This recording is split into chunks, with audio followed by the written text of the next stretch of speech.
Morning to members that are tuned in virtually, to the department as well as the minister. We have a number of colleagues that is joining us online, as well as members of the public and those that are tuning in via YouTube. This is the commencement of annual report season, and today we are deliberating and discussing and engaging the Department of Cultural Affairs and Sport with regard to the annual report. This is also the very first time we are engaging the HOD, Mr. Guy Redmond, in this capacity. So thank you so much for your attendance here today. I have noted that the Minister is online. I have next to me Mr. Wasim Matthews, our procedural officer, as well as Mary Ann Burgess. Members, I will allow for introductions from you for the record, and I hand over to you. Thank you. Good morning, Chairperson, to the Minister and the Department. Wendy Kaiser Philander, and I am an alternate member, and I'm standing in for Member Lorraine Botha this morning. Thank you, Chair. Duly noted, Mr. Philander.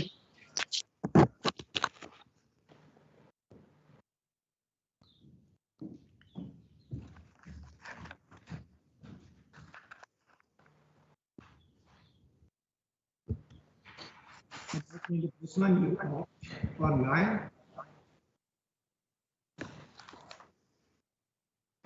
Morning, Chairperson. Sorry, I just had to find the microphone button. Good morning, Gillian Postman. Thank you, members, for your attendance. We have received no formal apology. Then Member Lorraine Botha and Member Philander has indicated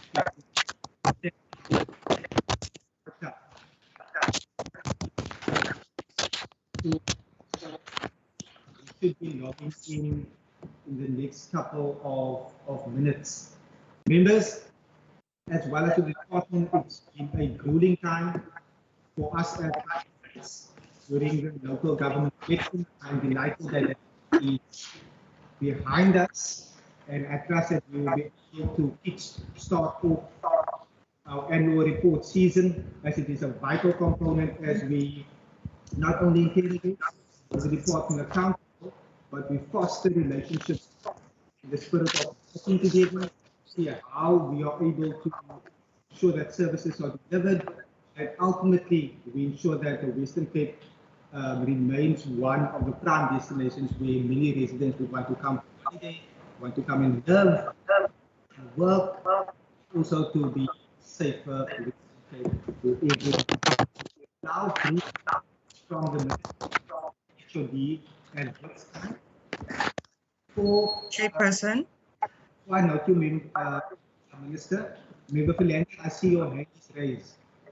Yes, Chair. Chair, the sound from the chambers are at times distorted. I'm not sure if they can be attended to that, please. Thank you, Chair.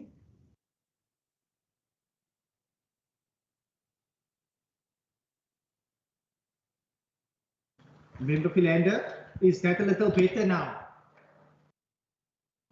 That is much better. Thank you, Chair. Thank you so much. We also have Mr. Siraj, who is our IT technician. And in the era of COVID, we have been able to run committee meetings via MS Teams. We can ensure that the work of this provincial parliament continues. Minister, over to you. Thank you, Chairperson. Can you hear me? We can hear you, Minister. Thank you. Must I introduce my committee first or my department, or can I go straight into my comments? You may introduce. I will allow you as well as the HOD, either one, to introduce those that are with you, and then for comments from yourself as well as the HOD. Thank you, Chairperson. As you all know, I'm Anru Marie, and I'm going to hand over to our new HOD, Mr. Guy Redmond, to introduce the department to you. Thank you. Thank you, Chair.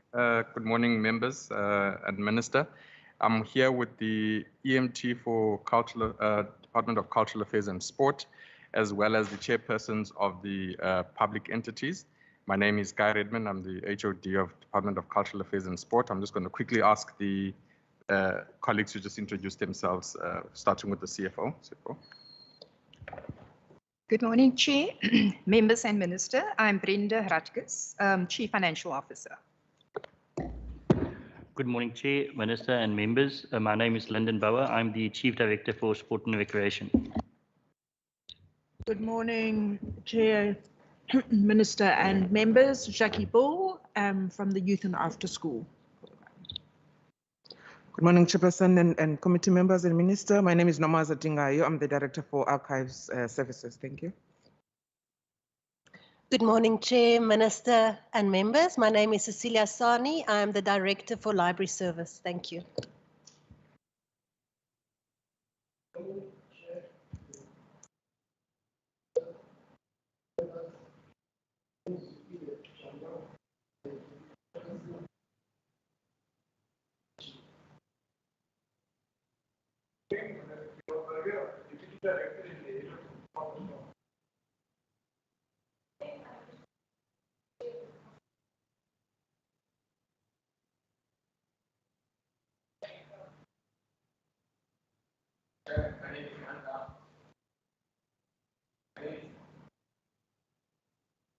Thank you. Okay, sorry. Okay, good morning, Chair and the Minister. My name is Mandla Mdudu. I'm the Chairperson of the Heritage Western Cape. Thanks. Good morning, Chair, Minister, members and visitors. My name is Colette Schermeyer. I'm here as former Acting Chief Executive Officer of Heritage Western Cape for the period under review. And I'm also Deputy Director, joining Mr. Michael Jansen van Rensburg as my Director in Heritage Resources Management Services. Thank you. Good morning, Chair, Minister and members. Michael Jansen van Rensburg, Director for Museums, Heritage and Geographical Names, and then the newly appointed CEO of Heritage Western Cape. Good morning. Morning all. Paul Hendricks, Director Sport Development. Morning, Chairperson, Minister and members. My name is Jane Molaleki and I'm the Director for Arts, Culture and Language. Good morning, everyone. I'm Sean Julie, Director Strategic and Operational Management Support. Thank you so much to the department. Minister, is there any opening remarks from your side?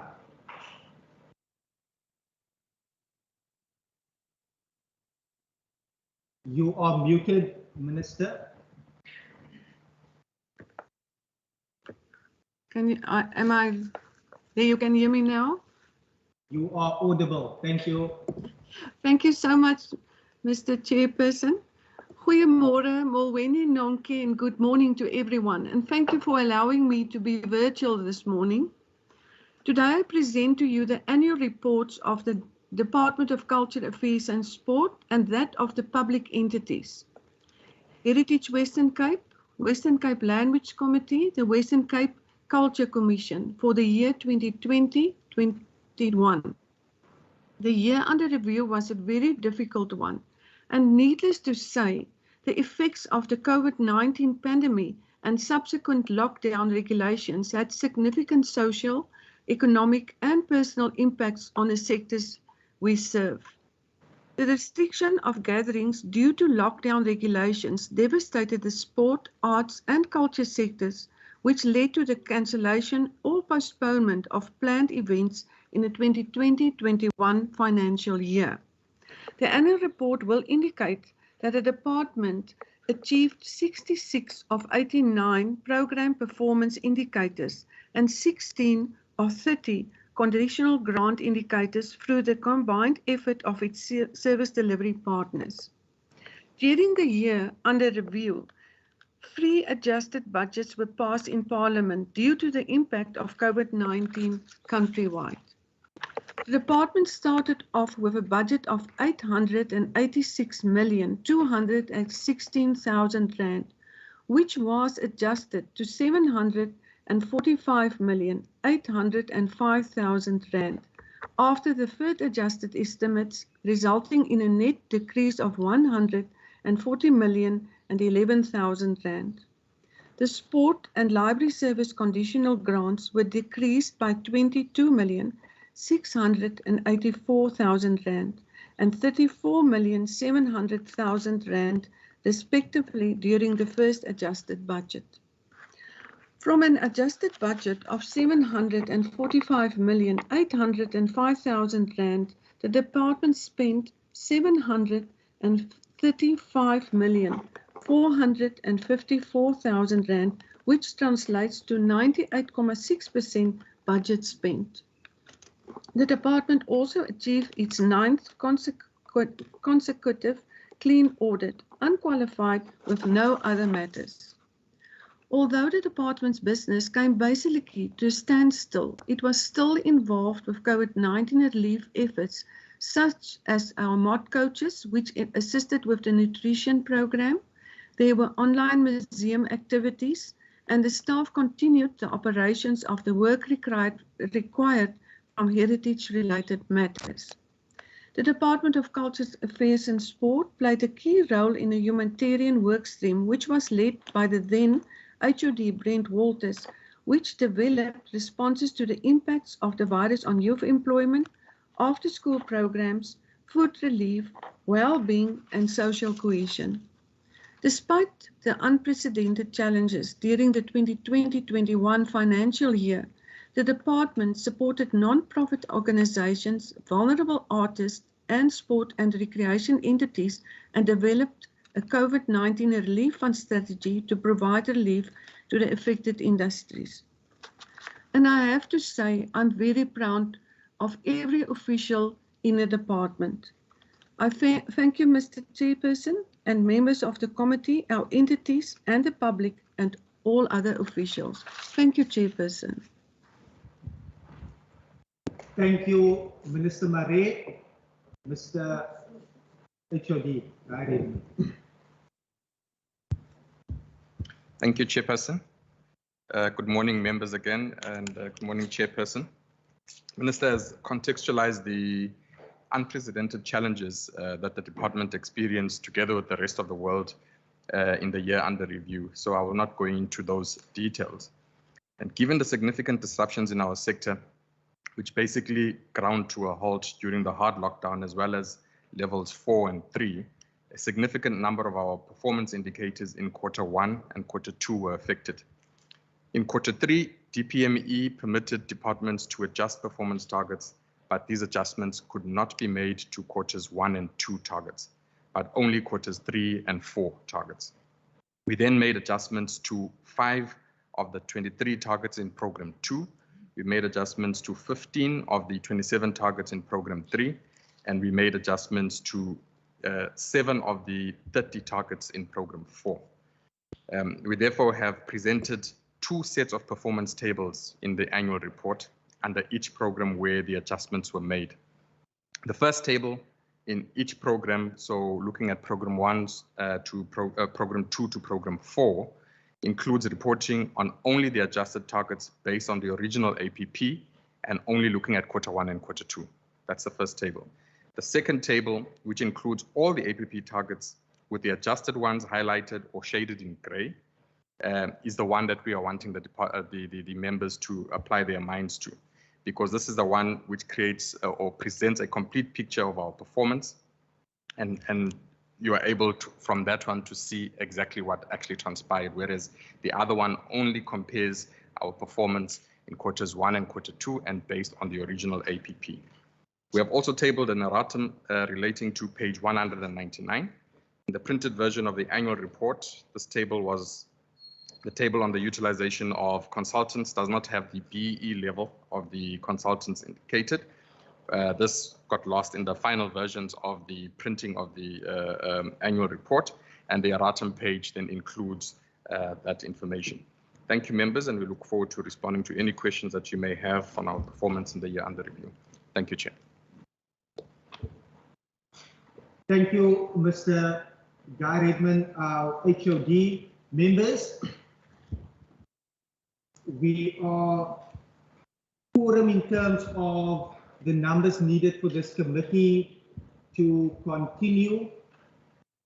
As I've indicated, we are here today to discuss the annual report which monitors the department and its performance against the 2020-2021 financial year against predetermined annual targets as outlined in the annual performance plan. Members also have the opportunity to hold the department accountable via parliamentary privileges in terms of parliamentary questions as well as motions to be submitted in this House.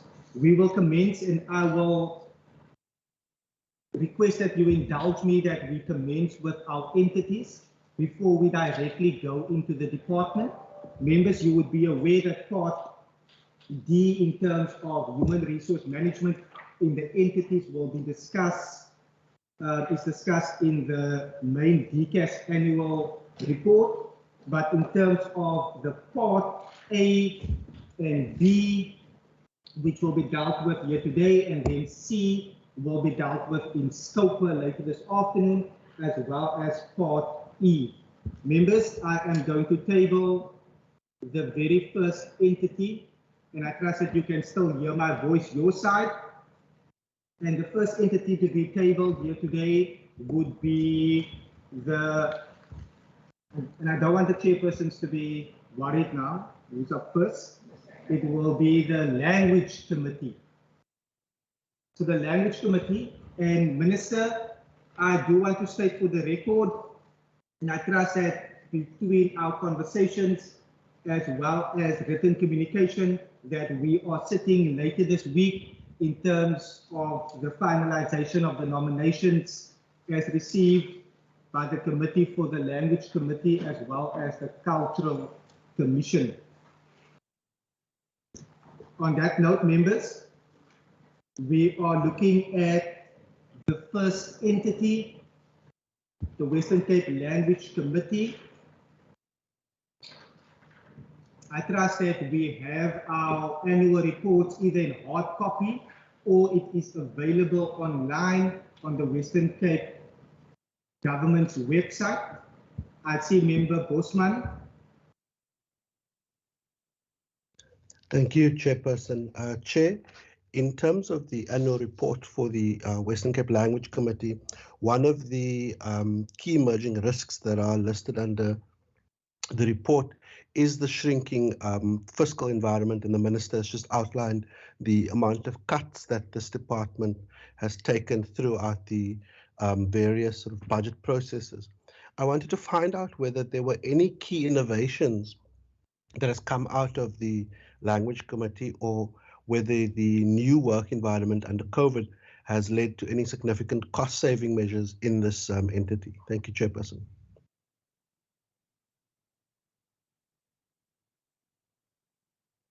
The Part A is now officially tabled in terms of the Language Committee.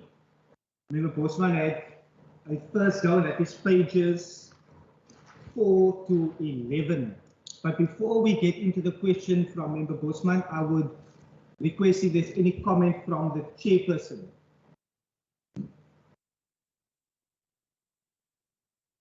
Any remark or comment from the chairperson? Or will the department give brief introductory comments? Yes, Chair. The chairperson, I do not see the chairperson. Looks like the chairperson is not here yet, but Ms. Mleleki, who on the side of DCAS leads the affairs of the Language Committee, will. Thank you.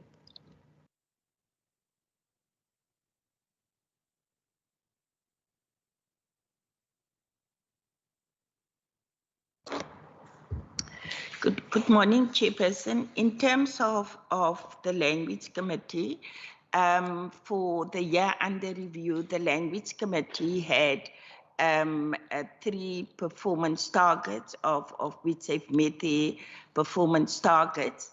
Due to COVID, as mentioned before, it affected the face-to-face meetings, and they had to do virtual meetings. But they've managed to do virtual meetings. But what also stand out during the operations for 2020-2021, the Language Committee put all efforts in place to forge partnerships with other entities, especially PAN South. They've enhanced their relationship with with the PAN South African Language Board, and also that they've been running programs together where the mandates, because the mandates are of a similar nature. They've also worked with other entities within the language fraternity. Thank you so much, Chairperson. Thank you so much.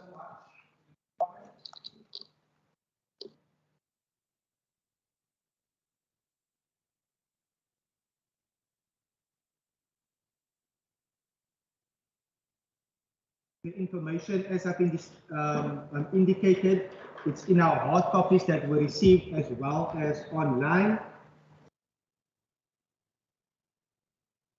Actually, if there's any reply to the initial question posed by Member Bosman, then we will get the ball rolling.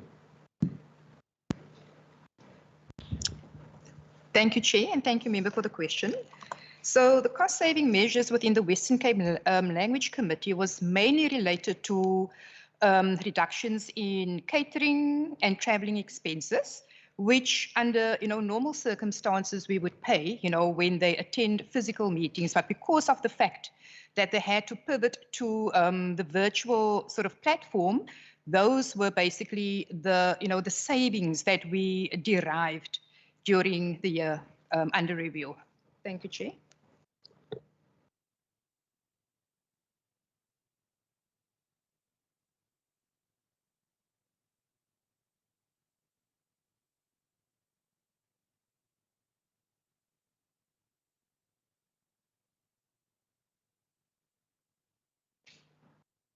Member Bosman, are you covered your side? Yes, I am. Thank you, Chairperson. Thank you so much.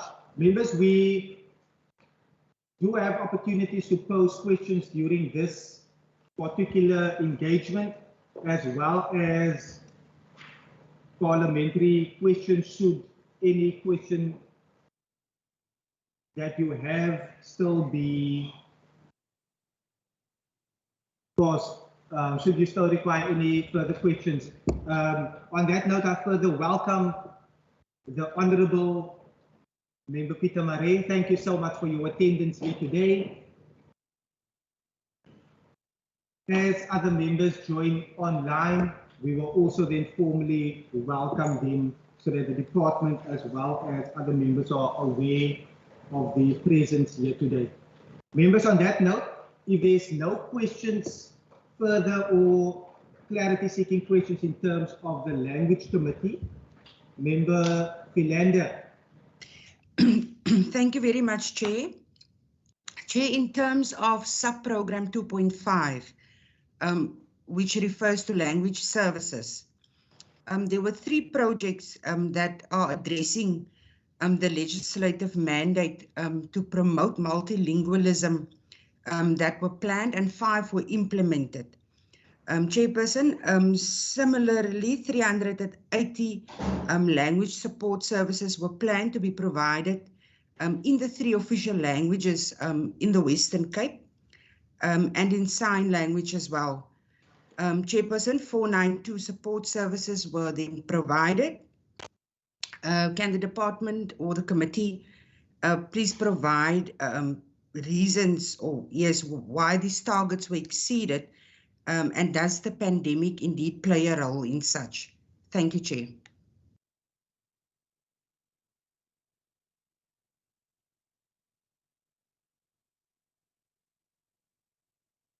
The key policy developments in terms of the Traditional and Khoisan Leadership Act. As it's stated in the annual report, that the new law would require the department to adopt a more systematic approach when addressing the languages of the Khoi and San, which is currently not declared as official languages.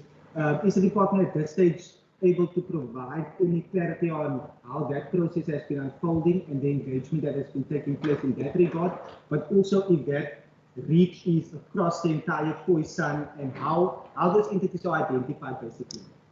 If you can share some information and insight in that regard. Member Mare, we are dealing with the annual report for the Department of Cultural Affairs and Sport. We have commenced with its entities. The very first entity is the Language Committee that we are looking at, and we have tabled the entire annual report for the Language Committee, which is basically pages 4 until 28. As part D is discussed in the main DCAS report, and E is the scope work. If there's any questions that you have on this one. No, I don't. I have this one. Oh, that's the main one. So the entities for this one would look like this. Okay. But we are dealing with the language committee.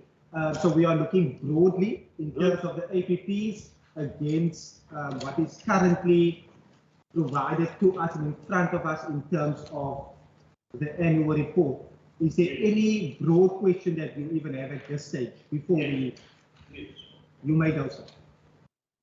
Thank you so much, Chair. I want to bring to the attention of the committee, I speak here as a member of this House, but I also speak as an executive member of the Griqua Royal House. The Griqua consider their indigenous language as Afrikaans. Die Griqua se moedertaal, se amptelike aanvaarde taal is Afrikaans. Ons het die taal gemaak. So ek wil weet as hulle sê we must promote indigenous languages. I want to put it quite clear here. Afrikaans should be considered as an indigenous language. The Dutch didn't come here and speak Afrikaans. The Dutch came here speaking Dutch. And people who they now call colored bastardize this language, not bastardize in the sense making it less,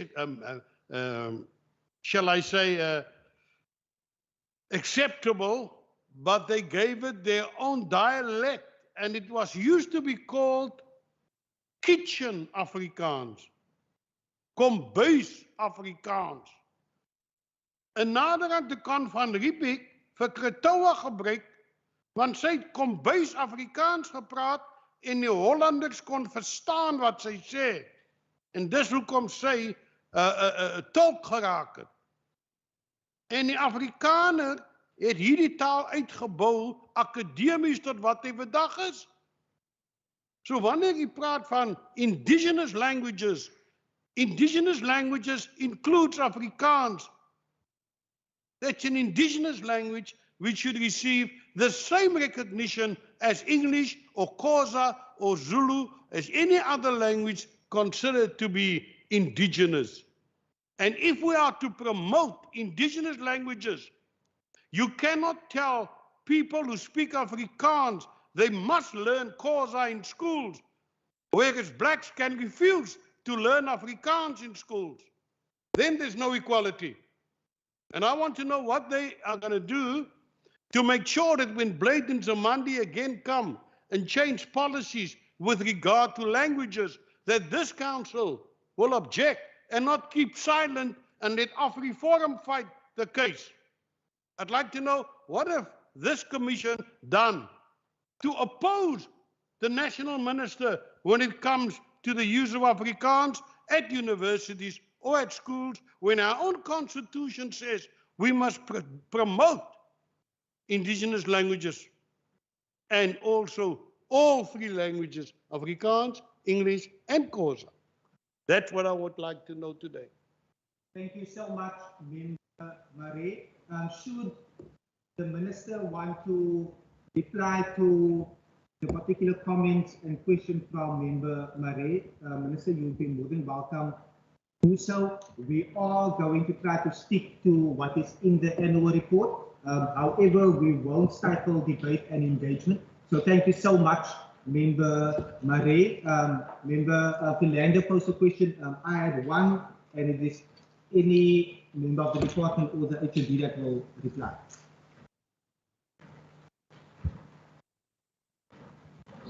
Chairperson, thank you so much. I'm going to respond to the first question regarding the performance indicators. I just want to say, if I may, the question in terms of the performance indicators referred to the departmental language services, which is on pages 76. And then for with specific reference to language, it goes further down to pages 82. But I will answer the question irrespective. In terms of changing from 6 performance indicators to 3 performance indicators, due to COVID,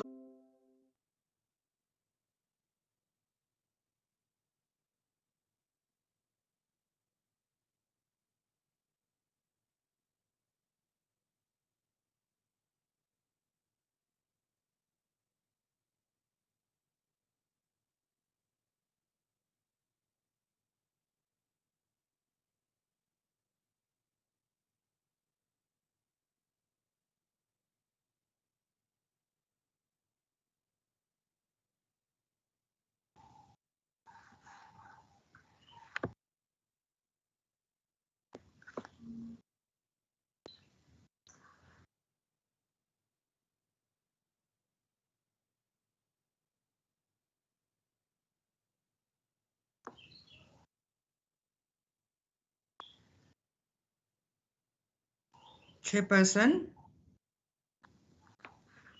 Now, Member Philander, are you able to hear me? I can hear you now. Thank you, Chair. No. Thank you. Members, apologies for the break in transmission.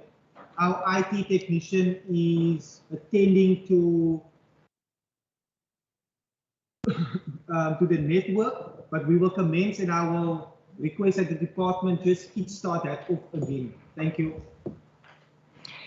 Thank you so much, Chairperson. As I was saying, the question posed by Member Philander is in our departmental annual report.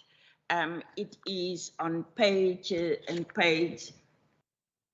76, and then there's 82, if I can remember the page 82.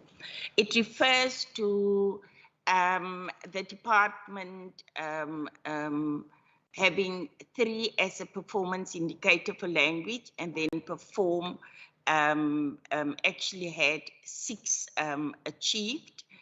In terms of that, the original target for the language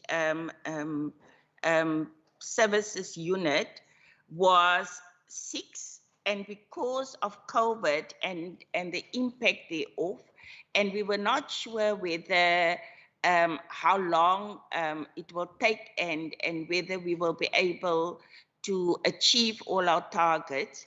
When we got an opportunity to adjust our targets for Q1 and 2, we then adjusted it to 3 targets for the year. However, when we've implemented, we then managed to implement 6 projects, which then made it made us to arrive at a outcome of 6 projects for the year. I hope that is understandable. Then the second question, Chairperson, you posed that question that relates to the traditional Khoi and Sand Leadership Act of 2019. Your question was that how does it relate to the work that we are doing and what is our reach. In terms of the Traditional and Khoisan Leadership Act, it makes it clearly outlines that that we should enhance human dignity through mutual respect for languages and the promotion of multilingualism. Not multilingualism, respect for human dignity. When you look at the Western Cape Languages Act and its relationship to that, the Western Cape Language Act clearly stipulates the enhancement of human dignity through mutual respect for language and the promotion of multilingualism. So there is a clear correlation between the two. In terms of rolling it out and giving effect to the traditional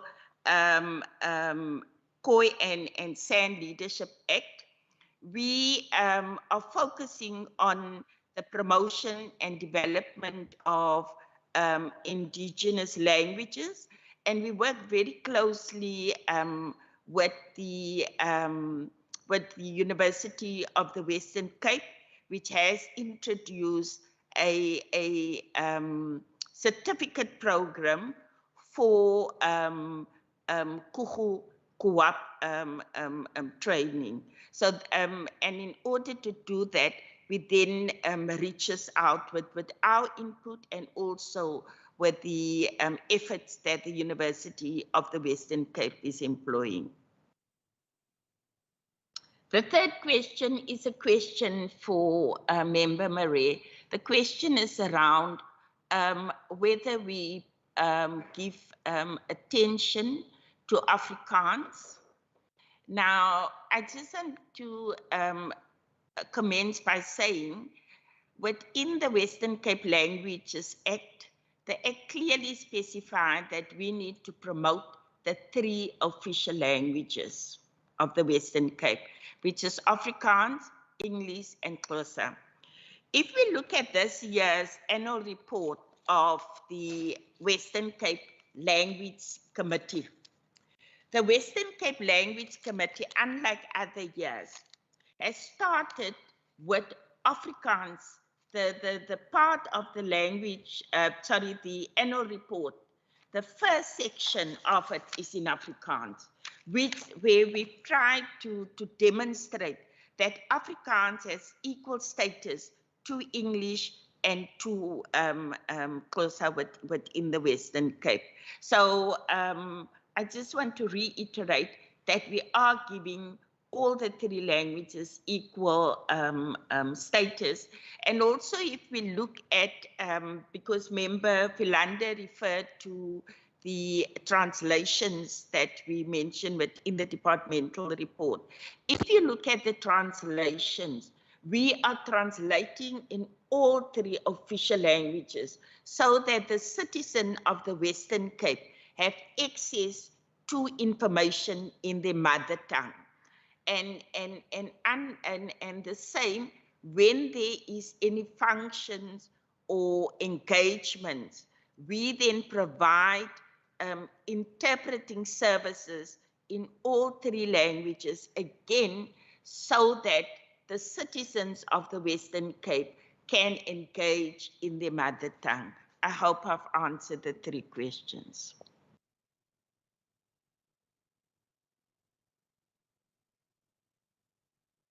Kan dit naby hand het.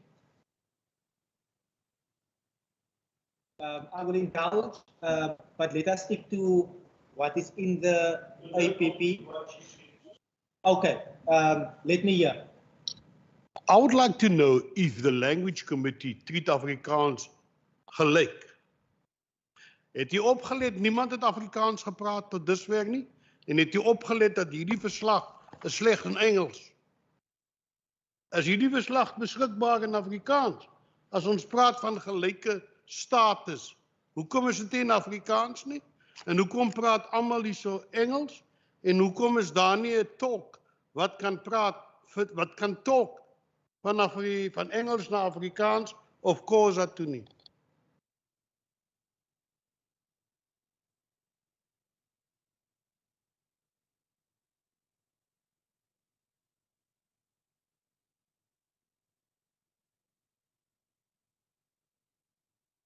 Chairperson.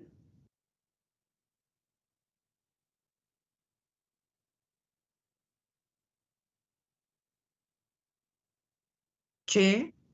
The chair has disappeared again. We are unable to hear the audio from the Chambers, Chair. Thank you so much, members. If any person is speaking, I will encourage you to switch on your mic. I'll allow the department to touch on what Member Marais has indicated, but I will also make my hard copy available to Member Marais. Ek sal my harde kopie beskikbaar maak vir u en ons gaan voort in terme van die sitting nou. Dankie.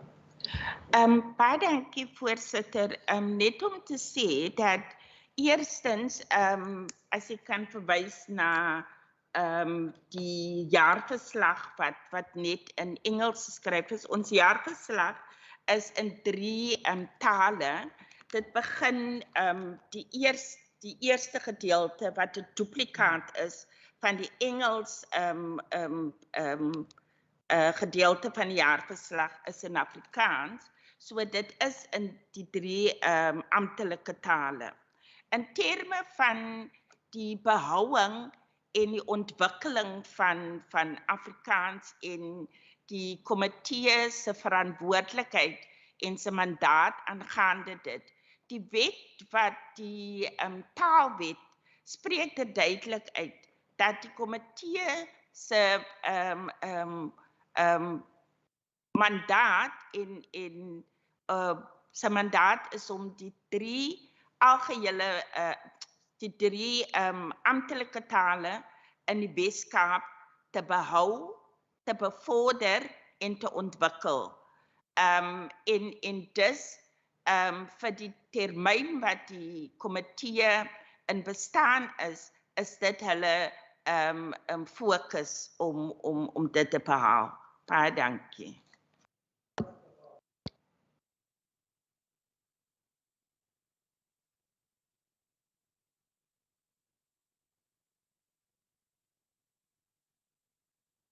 Your attendance here today as well. Member Philander, your hand is still raised.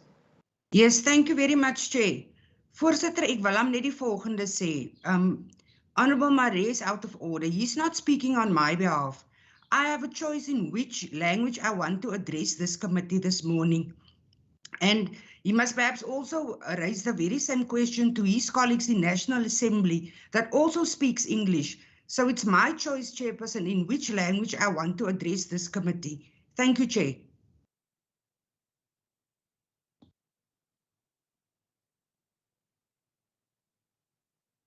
In this regard, with the question that you have raised, Member Philander, thank you so much. Member Marais, thank you so much. Member Barnes, your hand is still raised. Can you introduce yourself for the record? Good morning, Chairperson. Good morning, committee, and to the department. I am Member Barnes, member of this committee. My apologies for being a bit late. I'm struggling with network. Load shedding was dealing with me. I'm halfway through, listening halfway through the debate now, and I discover that we are actually speaking about language. I have just one question, Chair, that I would want to ask since we are at the topic now. On page 12, where key policy developments and legislative changes, we are saying that the traditional and Khoisan Leadership Act was signed into law in 2019. The new law would require the department to adopt a more systematic approach when addressing the languages of the Khoi and San, which are currently not declared official languages. What I want to know, Chair, is that what progress has been made in terms of recognition of Khoi and San as official languages in the Western Cape. Also, what work has been done to sustain and promote the use of the Khoi and the San languages? I can hear that the topic this morning is between the 3 official languages of the Western Cape, but we are not saying much about the Khoi and the San. Can I just get an update on that? Thank you very much, Chair.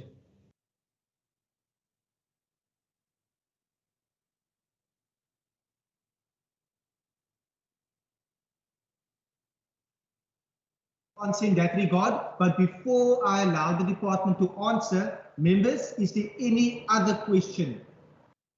We have tabled the annual report for the language committee. Any other questions? If not, we will then, after this one reply, we will then move forward to the second entity. I see no further hands. Over to the department. Chairperson, thank you, Member Barnes. I will commence by saying that the Western Cape Languages Act clearly stipulate the development of the previously diminished languages, which is the Khoi and San languages, and prior to the committee, which is now currently still with us, the committee and the department has developed terminology for the Khoi and San languages. We have both printed and audio material in the Khoi and Khoi language, which is actually pronounced as Khoi language. However, for the year under review, the University of the Western Cape, the University of Cape Town, has introduced a program which focuses on the on training on Kuwap, and we have found it fit as a department to then work with the University of Cape Town on that program.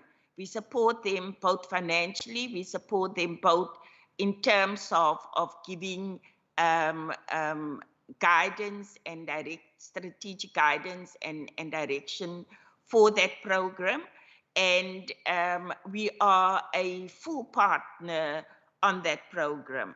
And our approach to work with the university, firstly, the university is an accredited institution. And when it comes to training, we then felt that the university has the necessary infrastructure, and we then take advantage, that we can take advantage of in a positive way. And therefore, we are working with the university on that, and that program is also well. We had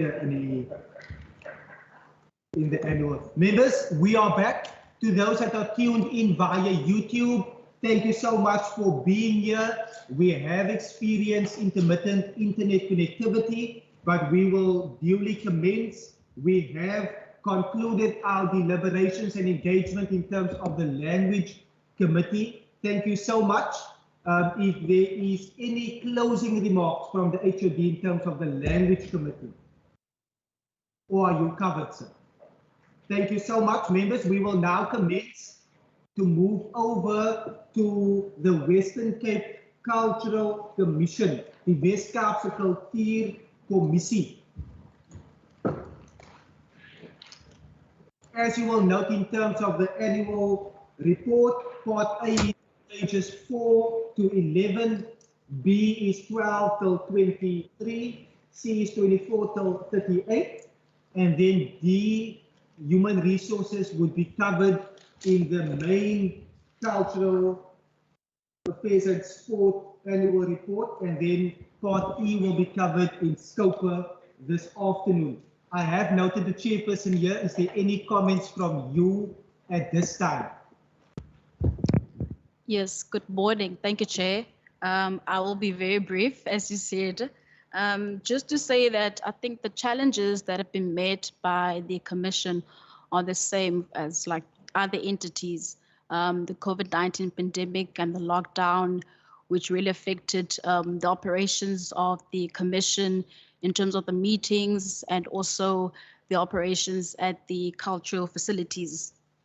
And this also impacted one of our targets, which is the visitors at the facilities. As you will see in the annual report, that that was the only target that we had not met for this financial year. and also because the number of our facilities were also used as isolation sites during 2020, and also some are still being used at this point. I think a few of them were handed over to the department, I think a couple of, actually a week ago. So now I think for the next financial year, we'll be just preparing to again have visitors coming back to the facilities.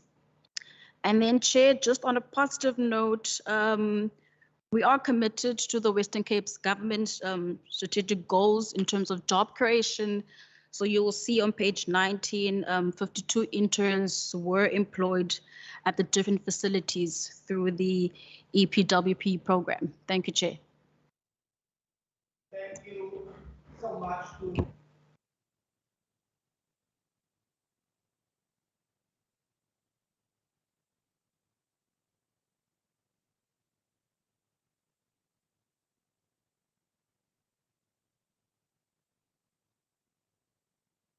pages 4 to 11.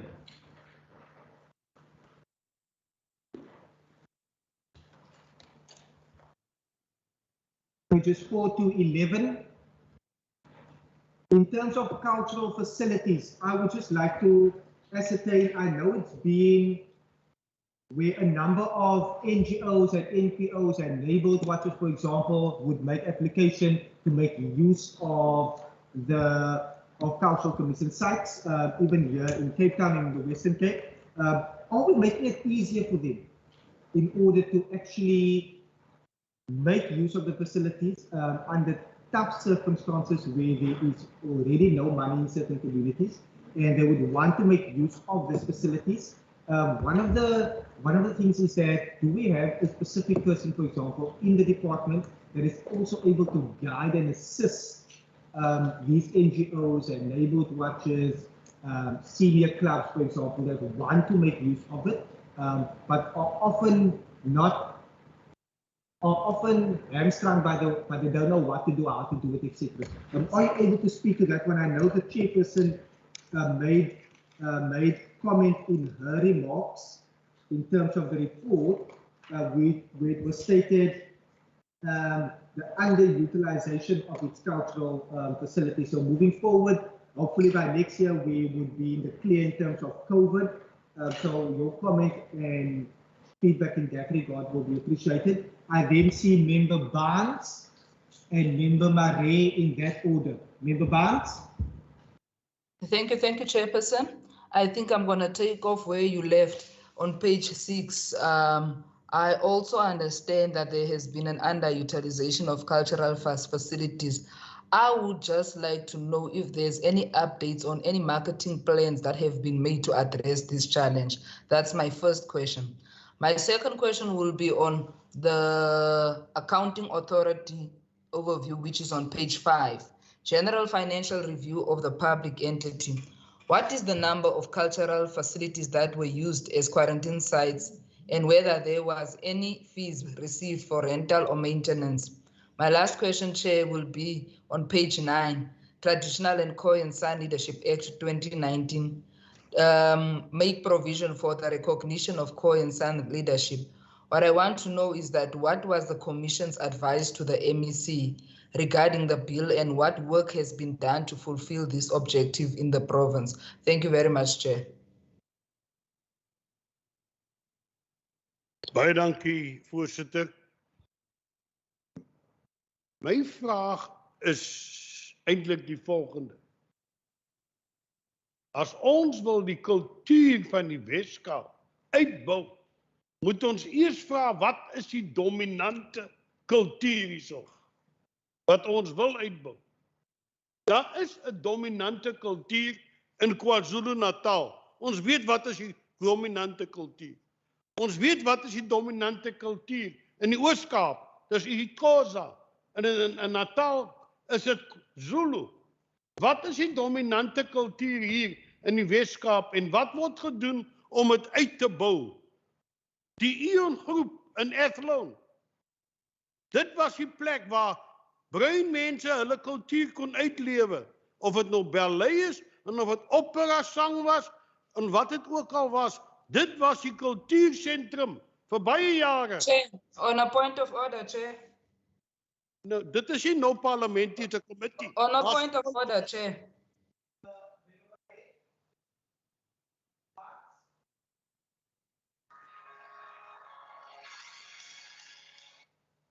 Am I audible, Chair? Mr. Speaker, on a point of order, do you allow points of orders in a committee also? No, Chair. We can't every meeting be listening to Member Mare always telling us about Afrikaans. We have 3 languages and Member Mare must accept that. We can't at every meeting try to defend making one language superior to the other one. If there's a brain language that must be superior to the others, let's speak about the San and the Khoi. That's my point of order, Chair. We can't do this every meeting.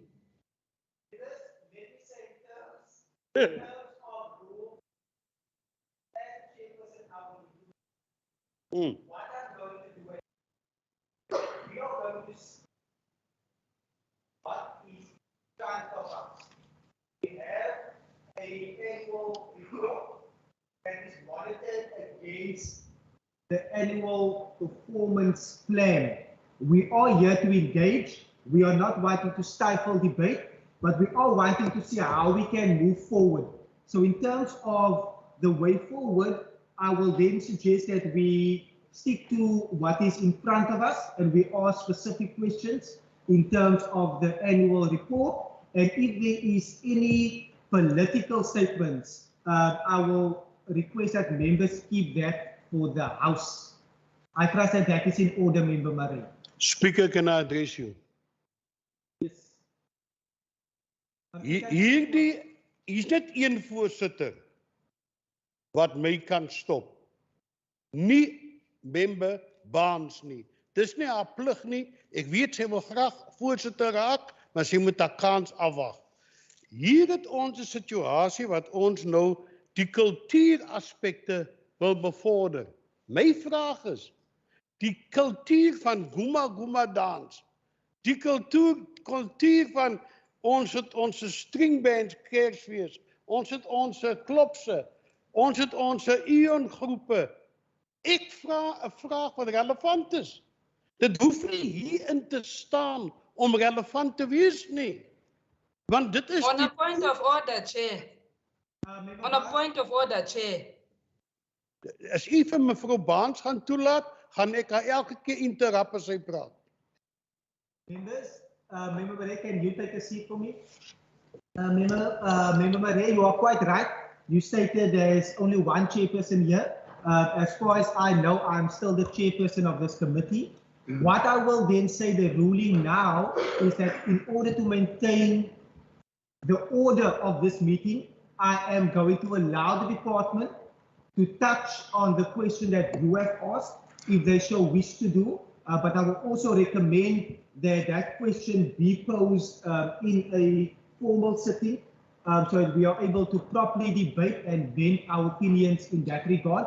Member Barnes, are you able to lower your hand at this time? Members, we are proceeding. Thank you, Member Murray and Member Barnes. Over to the department.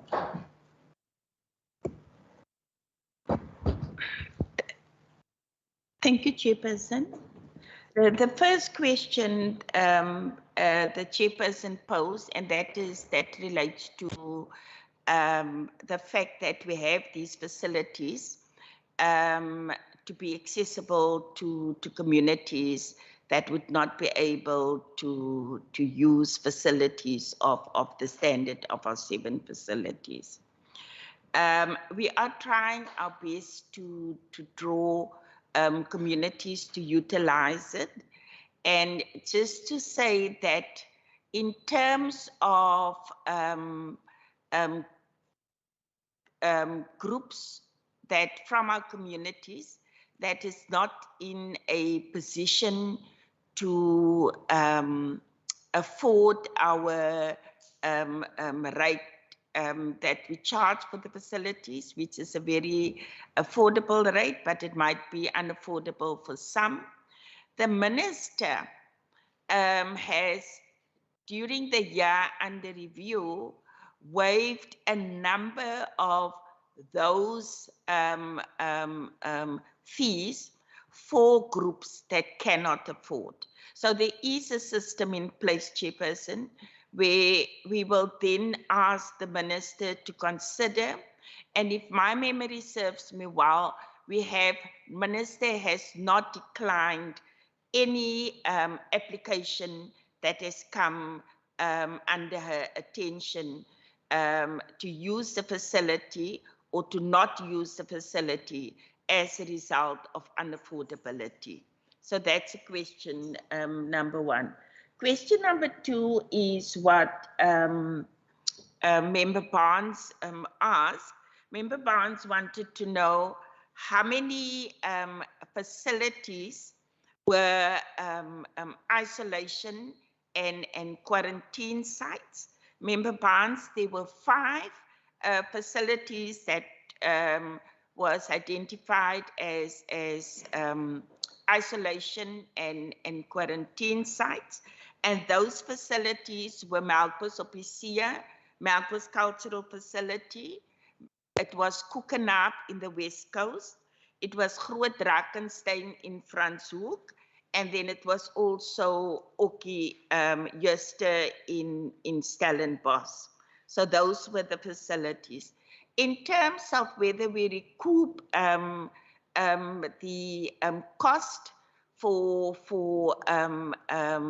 Public Works for the usage of the facility, our CFO, through her leadership, has engaged with Public Works and managed to recoup 2 million rand from Public Works for the youth. How much was it?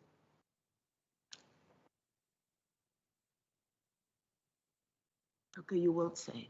Okay, I have the figure wrong, so I'll just give over to the chairperson, to our CFO, and I ask for an apology, please. Thank you, Chair, and apologies for that interruption. So just to confirm, so we were not able to collect any revenue with regards to utilization. However, we were able to claim back for the utility. So in other words, Transport and Public Works then paid us back the cost related to utilities only, and not, unfortunately, Chair, for the actual utilization, the accommodation.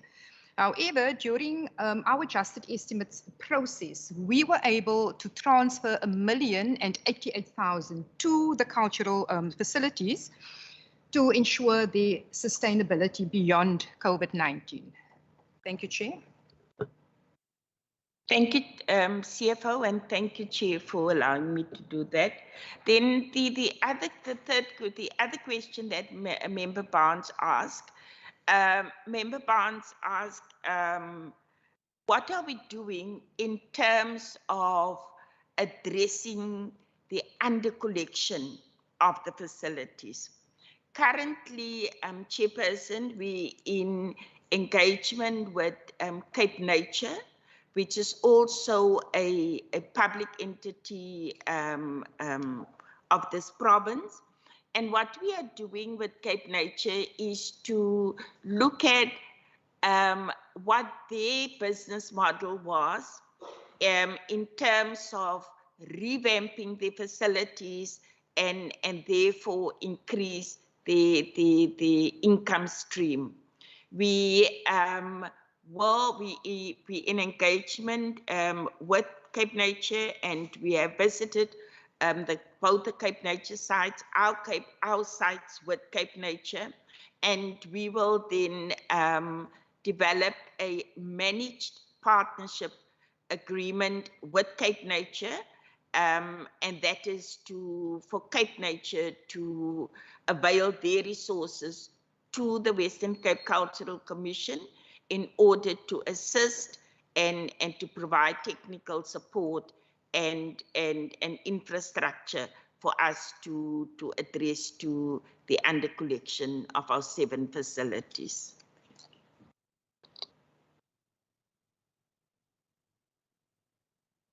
the entire annual report for the Cultural Commission. Is there any other question that you have at this stage? They didn't answer my question. Just before we go over to your burning question, sir.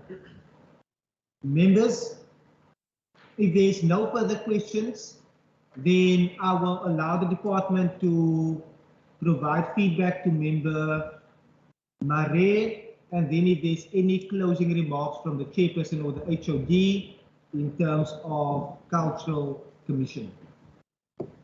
Okay. Die vraag wat me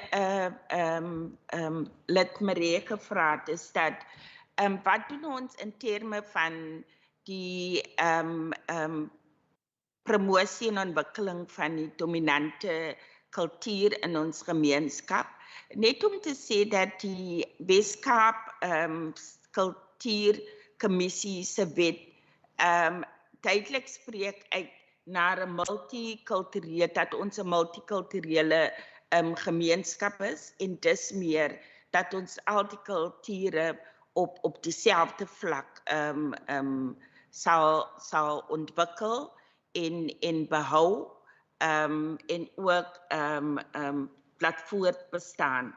In terme van die Weskaap Kultuurkommissie, die Kultuurkommissie ondersteun die cultural councils, laat ek gou net silipie, but ondersteun cultural councils en die cultural councils inteendeel ondersteun en ondersteun ontwikkel en behou die spesifieke kulture wat die spesifieke cultural councils wil laat voorbestaan. In terme van die verwysing na die Ion Groep as 'n institusie, 'n kulturele institusie, net om te sê dat met ons community arts program dat die Ion Groep is deel van dit en ek persoonlik het met die Ion Groep ontmoet want die Ion Groep het nie oor die jare enige aansoek gedoen vir enige hulp of befondsing of ons benaderie, maar ons het dan uitgereik na die Ion Groep vir die nodige ondersteuning. In terme van die ander verwysings net in een of twee sinne in terme van Goma en die kultuur. Ons ondersteun ook elke jaar die klopse, ons ondersteun die nagkore en ons ondersteun die Malay-kore elke jaar. So in opsomming wil ek net sê dat buite die kultuur kommissie met die ondersteuning van die departement probeer om uit te reik na al die kulture in ons gemeenskap.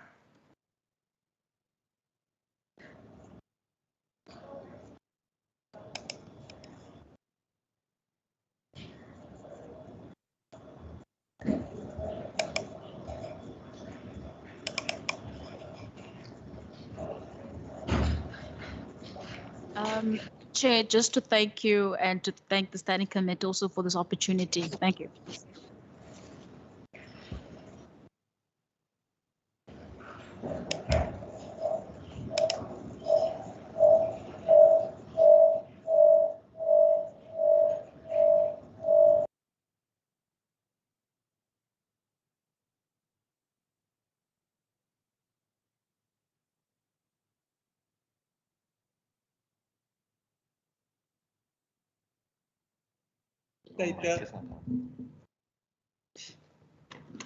Om veilige en samehorige gemeenskappe te skep. Members, we are now heading over to our last entity for the department, We have covered the Language Committee as well as the Western Cape Cultural Commission. We are now dealing with Heritage Western Cape.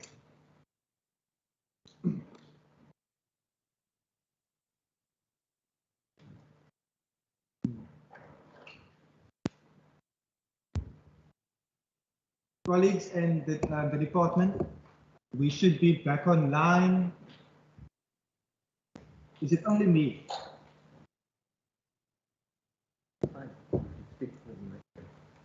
Colleagues, we are now commencing with Heritage Western Cape.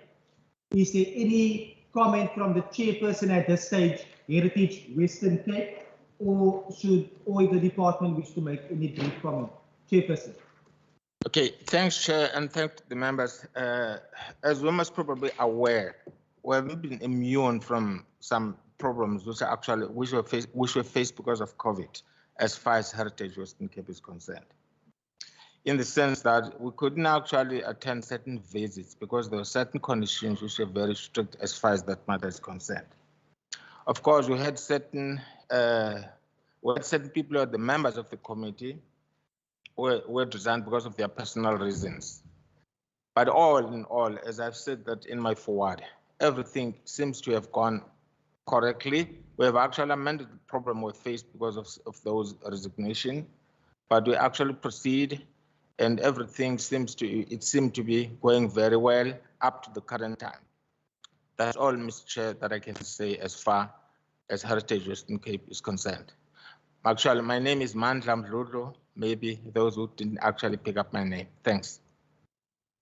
Thank you, Chairperson. It is good seeing you again. Thank you for your attendance and opening remarks. Members, I trust that you are still able to hear me and that I'm audible. I will now take a round of questions for engagement with the department as well as the entity in terms of Heritage Western Cape. Member Marie, do I see your hand?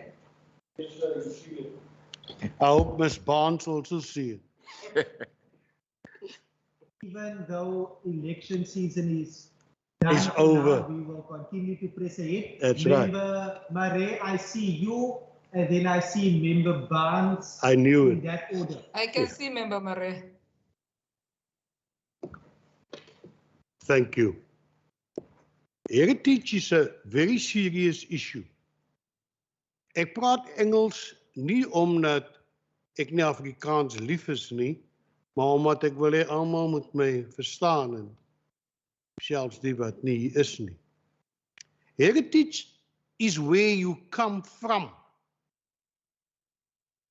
And you cannot have a go-to if you don't recognize your come from.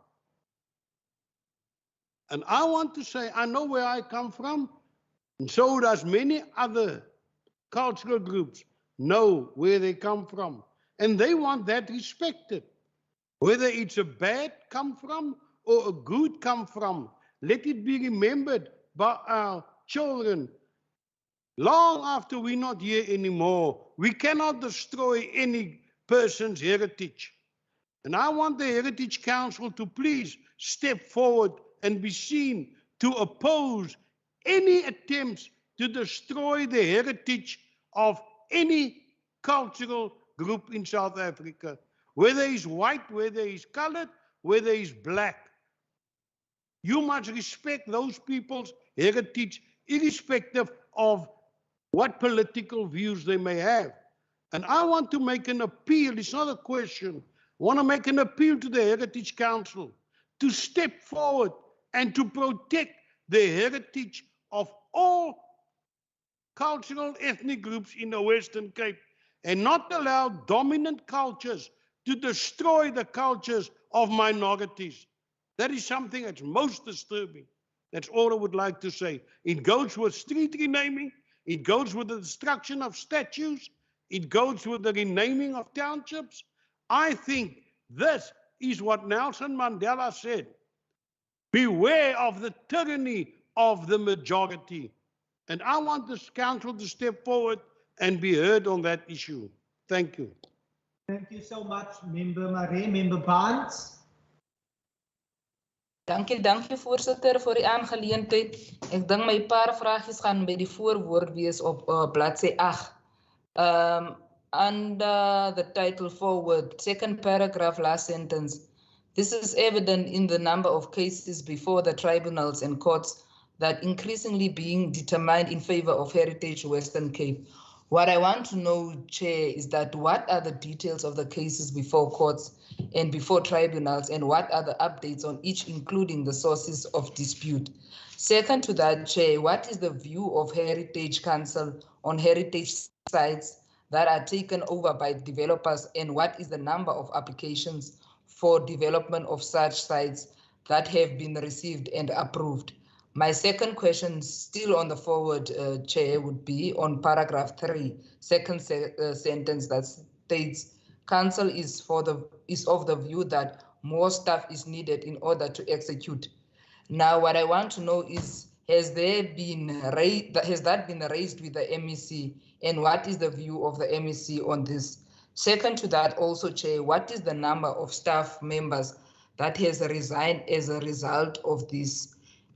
If I continue, Chair, my third question will be on processing of application and delegations on page 11, paragraph 1, the bulk of work undertaken by Heritage in the processing of heritage applications, which are predominantly of grade 3 local heritage significance. My question is, why are local authorities not keen to take up this function? And how is it that the entity going to ensure independence of Heritage Council to mitigate the risk of political influence in municipalities? If I'm allowed one last question, Chair, it will be on page 19 under case law. What has been the involvement of the Heritage Western Cape in opposing the development in the Black River? That's on page 19. Thank you, Chair. Thank you so much, Member Barnes. I'll now give over to the department.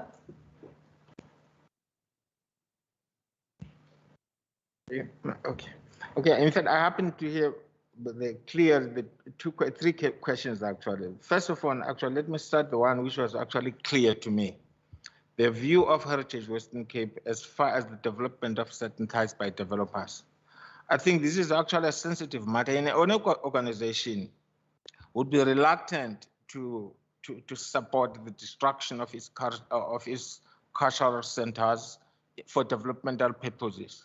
My assumption, I can actually give it to you, is that the view of Heritage Western Cape is not 100% in support of, this is an inference actually, in support of development of certain heritage sites, because those heritage sites are the backbone of the people of the Western Cape on South Africa entirely. That's the inference I can actually draw from the Heritage Western Cape. Coming to the next question, the staff resignation. In fact, I can only comment about not the staff resignation as such. I can only comment about the members of the council who actually resigned. As it has been stated in the report itself, there are two members of the council, the members of the council who actually resigned. Unfortunately, both of them, they actually come from Beaufort West. The reasons actually seems to be work-related because two of them are actually self-employed. Maybe it was too much for them to continue traveling to the Eastern Cape while they were actually running their business in Beaufort West. As far as case law is concerned, I don't know whether there was a talk that Penny might be on the, is it on the pan? She's not online. As far as case law is concerned, I think it's regarding the area what is next to observatory. I think that matter is still a hot potato as far as I'm concerned. No decision has actually been taken as far as that matter is concerned, according to what I heard and according to what I actually read from the press report, both in Afrikaans and actually in English reports. Those are the only things actually I think I can answer. I do have my colleagues who can actually support me for what I have actually said. Thanks, Chair. Thank you, Chairperson. Department. Thank you, Chair. I'll comment as the interim acting Chief Executive Officer for the last period towards the end of the financial year, but I have also, as the Deputy Director within Heritage Western Cape, been intimately involved with the operations. And if I may just go through the comments and also the questions to bring further clarity, I'd also just like to make a comment to what Member Marie has said. And I wholeheartedly agree with what you're saying in terms of the importance of diversity and inclusivity and respect. And I want to point the members in terms of the values that I actually also in the chairperson's forward had indicated of Heritage Western Cape. And I just want to also just read this to you.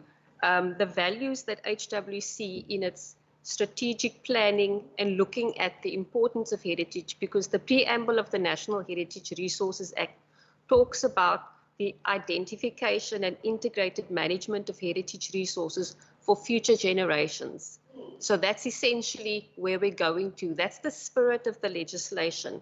It talks about diversity, and we know where we're coming from and the difficulties of our past and the challenges that we're sitting with heritage resources management, particularly because of the history of how heritage has been managed in the country, not just the province. And so the past councils and this council in its strategic planning has re-looked at the values, and we've added the word, we've adopted the values of the department because I think there's a synchronicity and a symbiosis there that we agree with. But one of the values that we added, so I'll read the values. It's caring, competence, accountability, integrity, innovation, responsiveness, inclusivity, because we're looking at social cohesion, and we added respect. Because we understand the importance of respecting the human journey, not just the tangibles, but the intangibles of what we find in our landscapes, whether it's cultural landscapes, whether it's built environment, whether it's archaeological sites or paleontological sites. And within those layers of tangibility is that intangibleness, which I think Member Marie is maybe referring to, the importance where to the Khoi and San, and not just to them, but to other, our diversity of cultures that speak into areas that are important to us. So someone might look at a landscape and they might not recognize that in this area, this river has a name to the Khoi and the San, and this river has an importance, and this river has a history that's intangible, that yet is written in the archives, and there's some of it that we can extract. There's some of it that we can extract from archaeology. There's some of it that we can extract through other social sciences. But there's still within the heart of the people who recognize that as their heritage, an importance to understand that we need to find that integrated way of managing it. So respect is incredibly important. And that's why I also want to point the members to our annual report, where we look at the diversity of sites that we've started declaring over the last 2 financial years. There's a Langa Pass office, there's Bonteheuwel, Freedom Square, Princess Flay, that was also recently unveiled. So there's a diversity. There's a responsibility on Heritage Western Cape, yes, but there's also responsibility, and this is where we're trying to do outreach to communities to say, you also have a voice in this. It's not just about managing it from a 3-tier national, provincial, and local, but it's also empowering communities to say, these sites are important to us, HWC, step forward, and by law, in terms of Section 27 of the Act, they are entitled to put forward, whether they think it's national or whether they think it's provincial, an application to us to say, we want this council to assess the significance of this resource. This is why it's important, and then we take it through that process. So I think the history that we're coming from is people have not been empowered, or they don't understand that they have a voice now in this democratic dispensation. And we are trying to communicate that you have a voice, you can step forward. And it's not an easy space to engage in because, yes, it can be very contentious. It can be very political. There's various elements. But to ensure the member that the vision and the mission and the values of Heritage Western Cape is inclusivity, is social cohesion, and is diversity. And we will only find that progressively, because this is a long-term thing. We're talking about future generations, that we engage in these very difficult discussions and looking at where sites are contested, how we do that within the ambit of the legislation, because HWC's mandate is within the National Heritage Resources Act, but how we can also still ensure that communities and other interested and affected parties have voices there. So I wanted to just reinforce what you were saying, but also add some substance and comment in terms of the strategic thinking of the council. What I also wanted to, if I may proceed as well, is to just talk about the details of the cases and tribunals that I think Member Barnes has raised. And I just want to make an important distinction here. While there is reference made to the tribunals of the minister, it is an independent process from Heritage Western Cape. You will see in our annual report, we also indicate our appeals process and the percentage of appeals that have gone through the HWC's internal appeal, and then there's the ministerial tribunal process, which is an independent process. Now, I do have a short summary, which I'm happy through our chairperson and to you, chair of this committee, to provide the members with the specific details in writing. I think it would just be too long. There's 17 cases, and I think it would just be too long to read through this. But we do have those particulars. With respect to the tribunals for the ministerial independent tribunals, those are obviously under the department, but I want to just have the members understand that there is a clear judicial separation between the two processes. They are completely not integrated at all. And I think it's important to make that distinction. And then just in terms of the staff, as our council chairperson directly indicated, that the reference he made was to the resignation of council members, not staff. Staff were employed by the department and seconded to Heritage Western Cape, and I think that's a section that will be covered later on. So I'm not going to comment on that, but I will also maybe just substantiate and say that even though it's not under this annual report's financial review, the discussions around staffing has obviously been something that has been going on for quite some time. And one of the challenges of COVID has been that we've had a limited number of staff who, within a week of the national lockdown starting in 2019, we moved all our desktop applications online. And we were able to, and I think quite successfully, process applications. There's about 2,069 applications that we processed, which is not, if you look at the graphs that we provided in our annual report, not substantially different. So there have been quite a number of things that we've done, but even with a limited staffing capacity, but that doesn't mean that one can necessarily cope under these pressures. And so it pleases me greatly to also say that we have successfully been able to appoint 8 additional heritage officers. They have started in this financial year, now in October.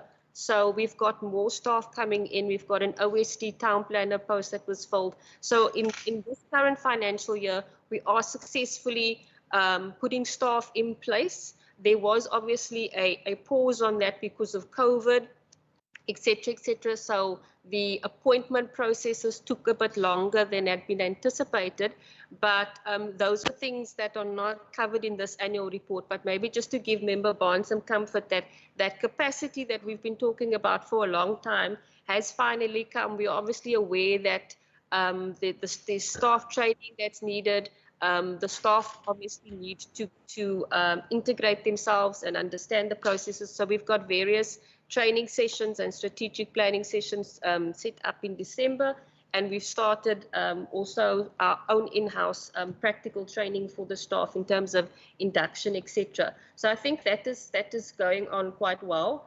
And then, yes, importantly, looking at the management of grade 3 heritage resources. The Act obviously talks about a 3-tier system of management, national, provincial, and local.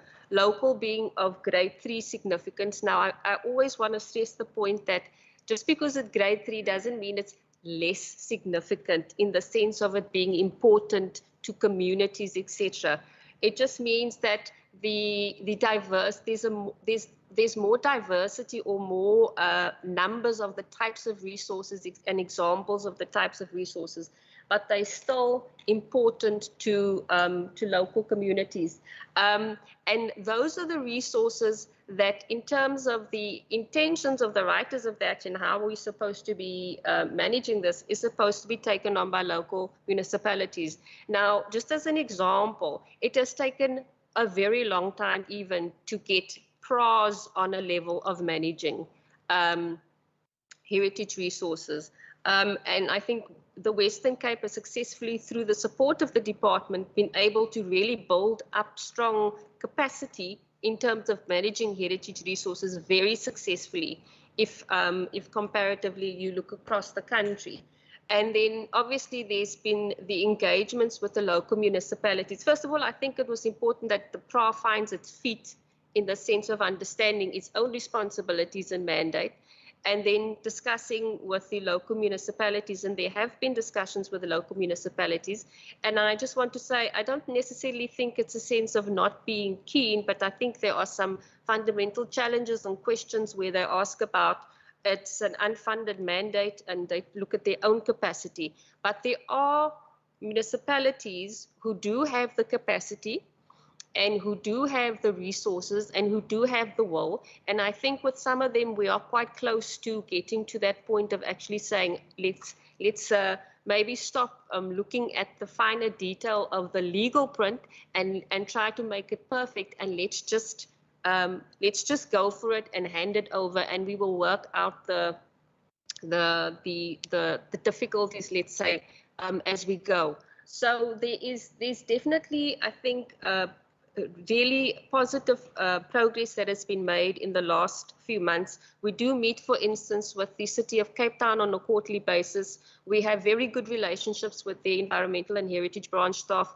We talk about the practical issues in terms of our communication with them, where it comes to our integration of our application processes and how better we can manage that. So there's a strong sense of communication between ourselves, Drakenstein, local municipality as well, etc., etc. But there have been various delays for various reasons. Some of it has just been understanding the mandate and how this is going to merge into other aspects of their town planning processes and their decision making.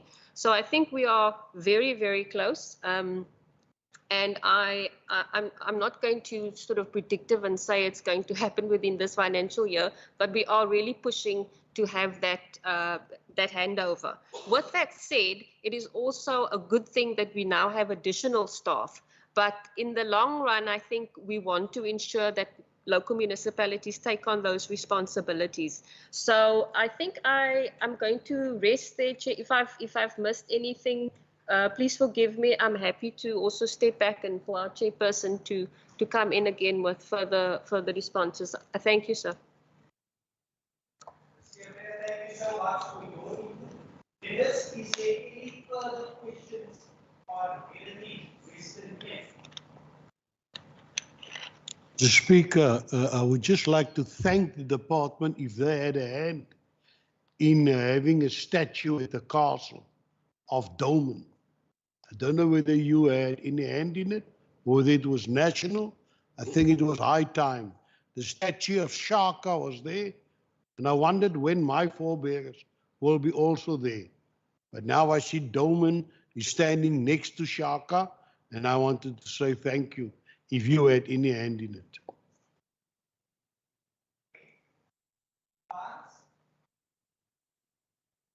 Thank you, Chair. My questions will be very short. Only two questions.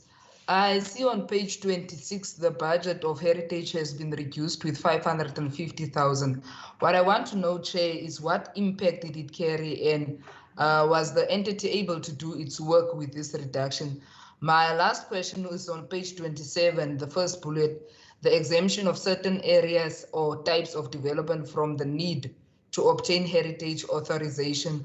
My question is, Chair, what are the risks of these decisions on heritage sites, and which developments were exempted? Thank you very much, Chair. Those are the only two mini questions. Thank you so much, Member Barnes. Members, where we are currently is 9.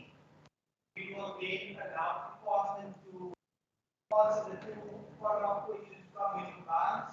Thereafter, we will take a 10-minute break. In 10 minutes, we will again very important ourselves. And we will I also know chairperson for every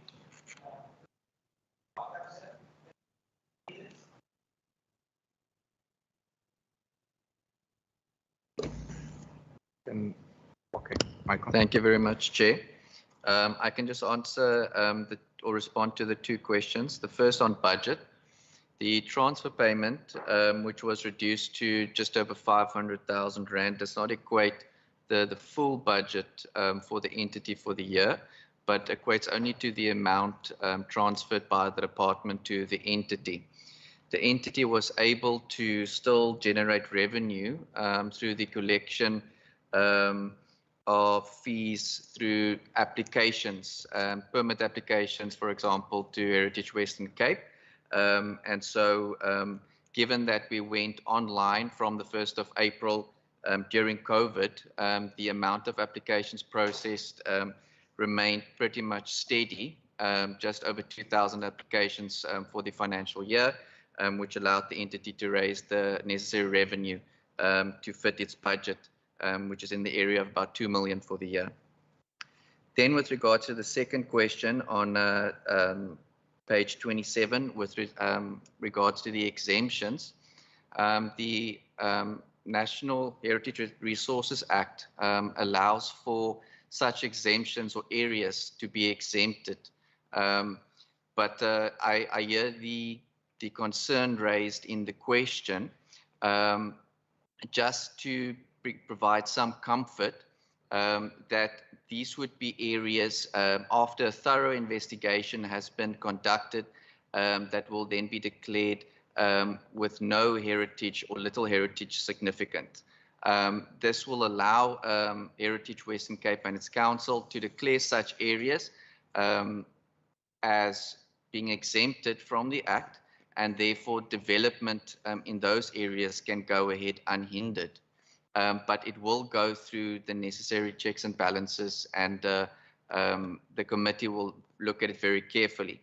One of these we recently did, I think this was the first one, was the Para precinct, which you might have picked up in the media as well. Thank you very much, Chair. Thank you so much to the department. I trust that you all covered those side. Members, on that note, we have concluded the entities of the department, the Management Committee, and now at the Council of Petition.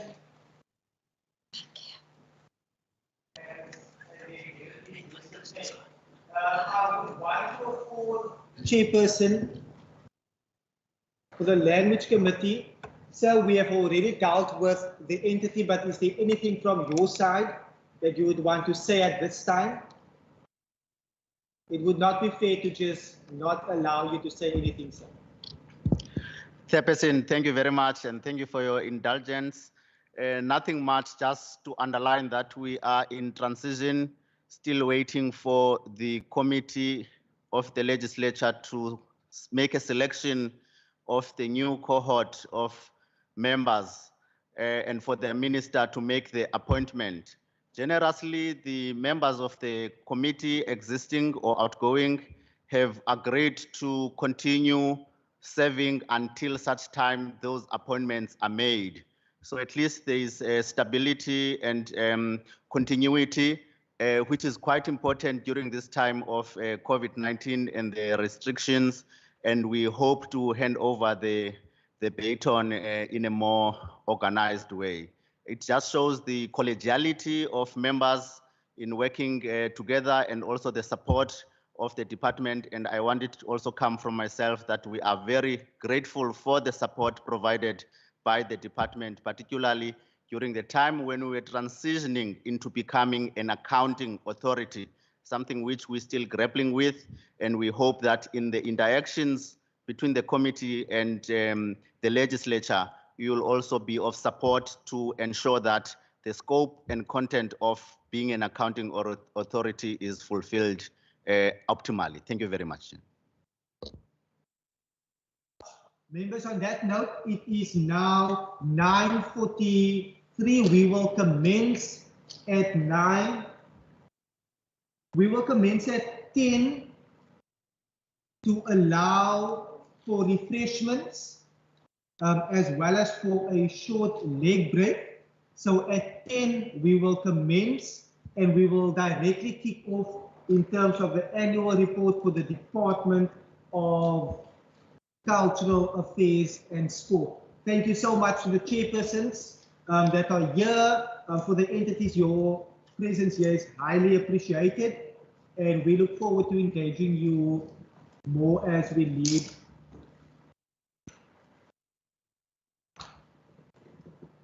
My trusted advisor, Mr. Wasim Matthews, also indicated that in terms of the way forward, should any of the chairpersons wish to leave at this time for the entities to undertake any further business, you are more than welcome to do so, but you are also more than welcome to stay. So at 10 o'clock, we will commence with the Department of Cultural Affairs and Sport. Minister, thank you so much for your attendance still. I trust that members as well as the Minister and those that are online will be joining us at 10 a.m. to conclude the final part of the business. Thank you.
introductory remarks from the Minister as well as from the HOD. And let me say again, HOD, this being your first engagement as HOD, once again, congratulations on the appointment, and we wish you all of the best for the term ahead.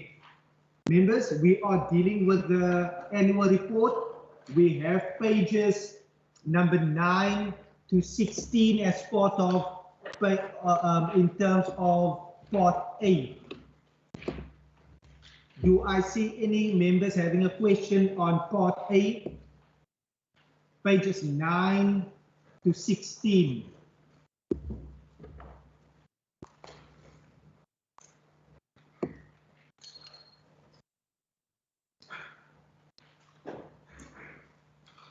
I have received, for the record, 2 of our members are currently battling IT connectivity. But members, we are on part A, and I will table the entire part A. In terms of part A, is there any questions specific to the annual report for the department?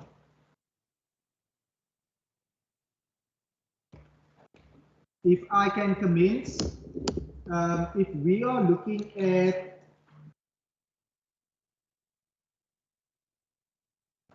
pages 9 and 10, it forms part of the Minister's forward as well. With regard to some of the highlights that were mentioned, HOD, and the after-school programs to no and low-fee learners across the province, and the upskilling practitioners and developing quality programs and norms and standards. I have noted that it stated that with the closure of schools in 2020, the program adopted to provide at-home physical learning resources for learners and online portals for practitioners. Are you able to give further input in that regard, the success thereof, but then also to achieve to achieve a number of factors? They stated that the department partnered with NGOs, government schools and learners, parents and unemployed youth to address social and economic challenges. The spread of that in terms of the partnerships, and how was those partners identified? That's 2 questions to kickstart from my side. In terms of part A, is there any other member that has a question on part A? I see 1 hand. I just need to ascertain who that person is. I see member Philander. You are noted, member. May I proceed, Chair? You may. Thank you. Thank you, Chair. Chairperson, my question relates to the after schools program. May I proceed with that question?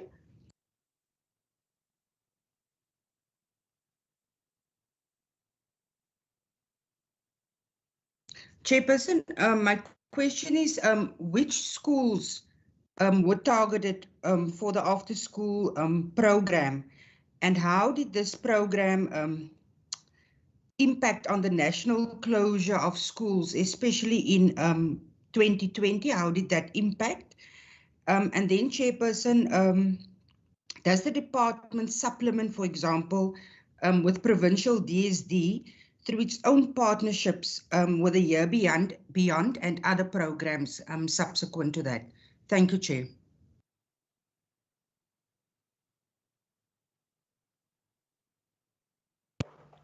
Thank you, Chair. In the year under review, as most of the members have already mentioned, the schools were closed, and that was where most of our work happened. And the moving to alternate ways of still delivering the services, especially around reading material, is what we tried to emphasize with the at-home learning program. I've forgotten your name now. Jackie Bull. Ms. Jackie Bull is going to take us through the finer details of both those questions. Both those questions are in her area of responsibility, and she's going to take us through both the responses. Thank you, Chair. Thank you very much, member, and for that question. So I think, first of all, just to say that DCAS runs programs in 412 of the schools in the Western Cape, known low-fee schools, and there are about 1,000 of such schools. Obviously, with schools not allowing extracurricular activities, the question is, how do we continue to support learners?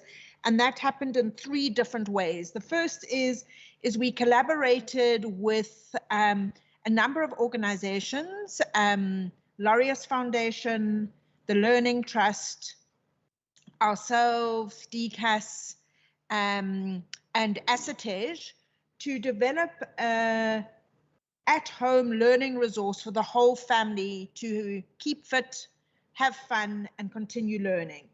And we produced 3 volumes of the Treasure Box, is what the resource was called. It was, we produced about 80,000 of each resource. It was collaboratively funded with the different donors in the partnership, and each resource had some COVID safety activities, how to make a mask, how to wash your hands, etc. So a story and some activities related to that story, a game, and some exercises that you could do at home. So that was produced. It was translated into Xhosa and Afrikaans. And then through the donor partners, that same resource was taken nationally. Obviously, we didn't participate in that, but they then produced it in other languages and distributed it on a national basis. So that was the first thing. And I think that we have records of families who signed for that resource in the Western Cape of about 74,000 families who signed up and used that resource, the 3 issues of that resource. The second thing we did is in the Year Beyond program, we offer a literacy and numeracy program that's offered by young people to grade 3 and 4 learners. Obviously, that couldn't happen in the after-school space. So we developed 2 little booklets to go home. The one was a coloring and reading booklet, and the other was a maths booklet with a whole lot of maths games in it. And then that was supported with WhatsApp messaging and little voice notes to the parents to allow the learners to continue with that learning. And that was done to the about 9,000 learners who were on the program via the schools. Then the third thing that happened is a number of organizations that we work with obviously offered their own programs, and we supported them with one of those 2 resources and the portal, which had a number of resources for at-home learning and for keeping learners engaged. And that really leveraged off the work of NGOs to participate in that. Just to say, and I'm sure that Mr. Hendricks can add to that, in terms of sport specifically, a very similar problem existed, and there we were able to leverage where we could community facilities and clubs for activities to take place off the school premises when they were allowed. They weren't allowed for much of the period. And how were the partners identified? So in the first one, it was a group of donors who all fund NGOs and ourselves. And then we worked with anyone on the committee partnered with. So it would be NGOs that we partnered with or the donors partnered with. How are the other NGOs identified? Very much kind of work with the willing. So any NGOs want to work in one of the areas where there is support, participate. All the at-home learning and practitioner training forums were open to everyone who wanted to participate in those, and anyone who participated could access the portal and the resources available. And the last question was around specifically Year Beyond in the DSD program. So we collaborate at a strategic level with the Department of Social Development and their youth portfolio, and particularly youth cafes, but the Year Beyond program doesn't have a formal relationship with them because the program that has been offered is a youth service program where young people get the work experience and then a very intensive curated personal and professional development program that exits them into the world of study or work. I hope that answers all the questions. Thank you.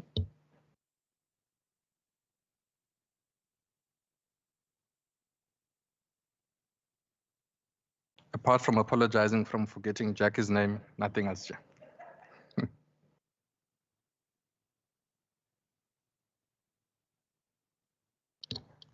The entire Part A. Any additional questions on Part A? We are dealing with the Department of Cultural Affairs and Sport. For those that were able to log in and secure a stable network, we are on Part A, dealing with the Department of Cultural Affairs and Sport. I see no further questions or hands being raised at this time. I do note that two of our members, HOD, still struggling to secure a stable connection.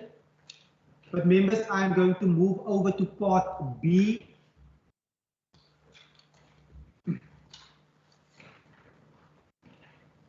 And I will table the entire Part B. And we can deal with numbers 31 to 60. 31 to 60. Is there any question?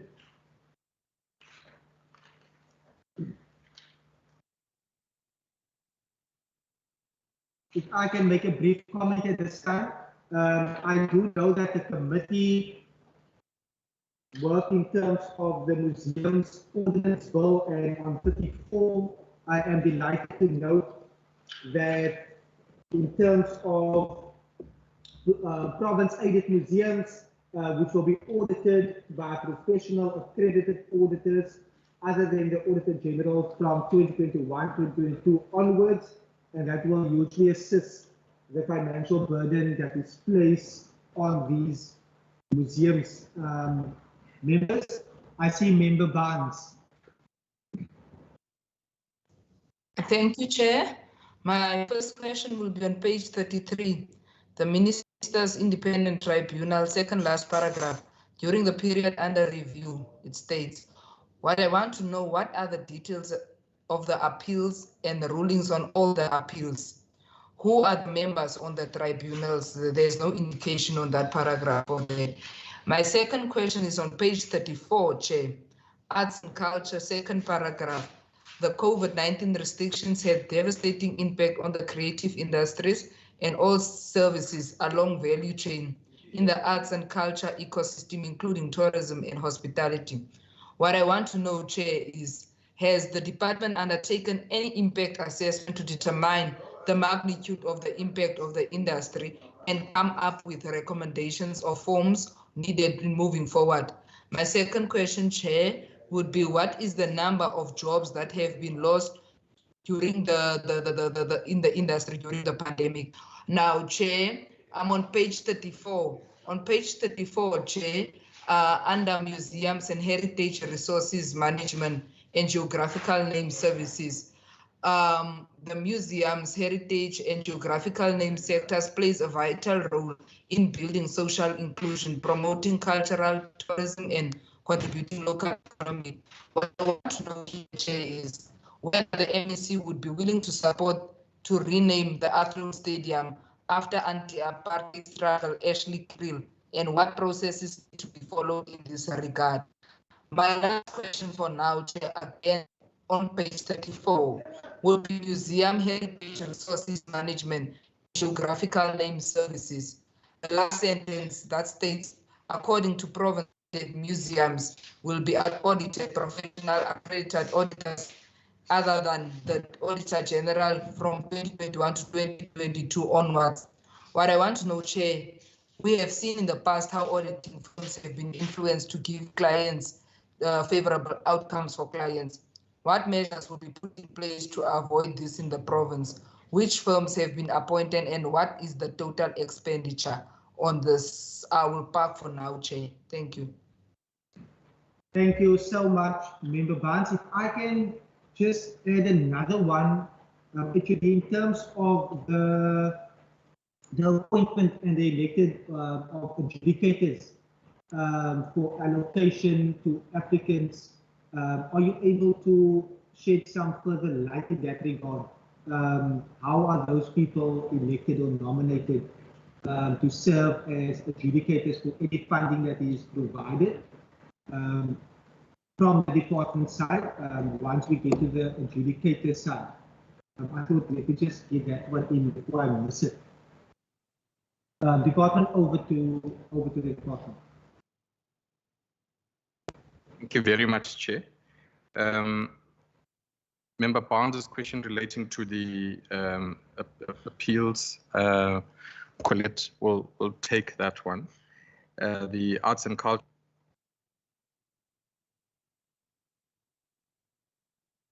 Ms. Mleleki will take that one.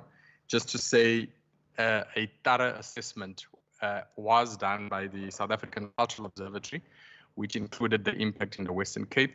Ms. Mleleki, myself, and Ms. Dingayo, as well as Ms. Sani, had a meeting with the South African Cultural Observatory for them to do further research focusing on the impacts on the Western Cape and be more thorough. But they put out a report that covers the rest of the country, including the Western Cape.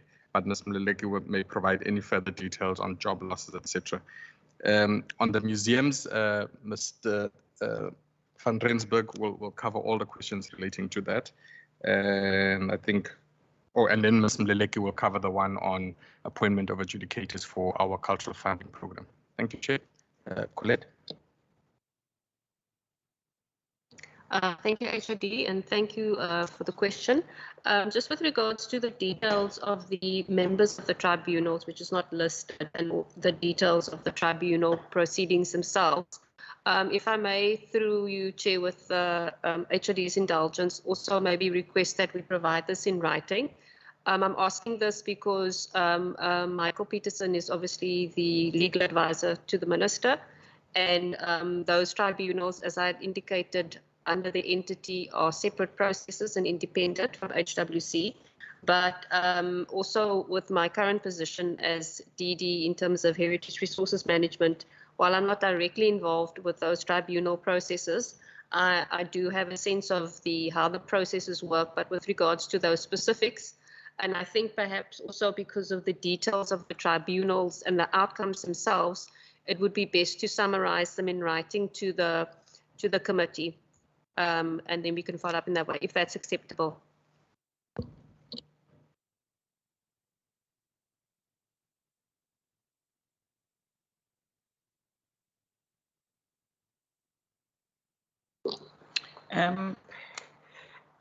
Good afternoon, member, or good morning again. Member Barnes, in terms of the impact assessment, our HOD has responded to that. I will respond to the issue around job losses.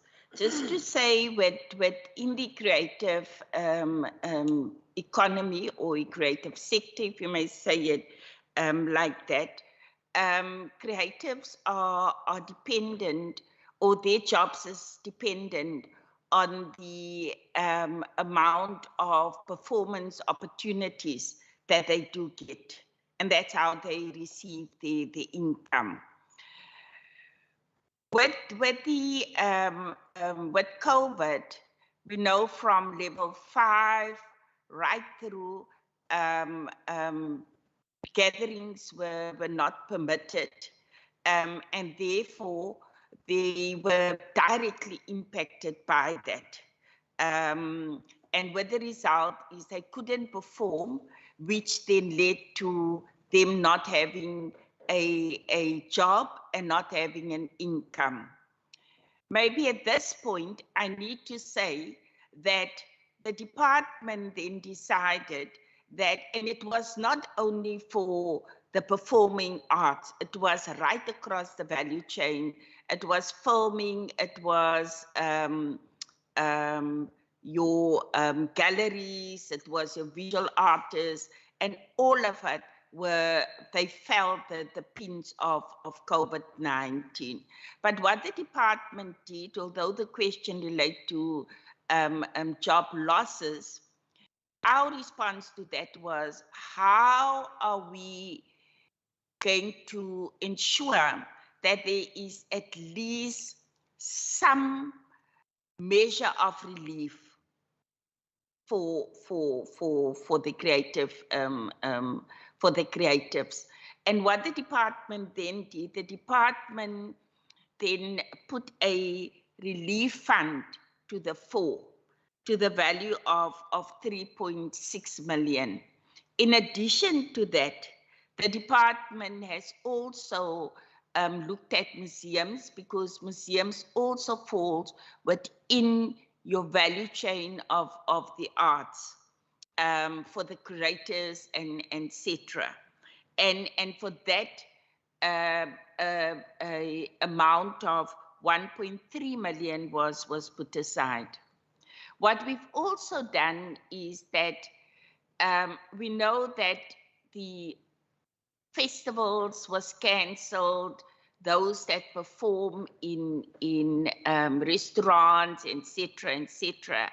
We have then put for what we've called then the gig economy. We have then put an amount of 379,000 available. So whilst we assess the fact that jobs were lost, we needed to do something, because that's what we are there for, and that is how we've responded to that part of it. So I hope that give an understanding. The one is that the observatory looked at the impact assessment, and we asked them to extract what the impact was for the Western Cape, and then at the same time we needed to then fill that gap, and that's how we fill the gap. The question for the chairperson in terms of the appointment of adjudicators.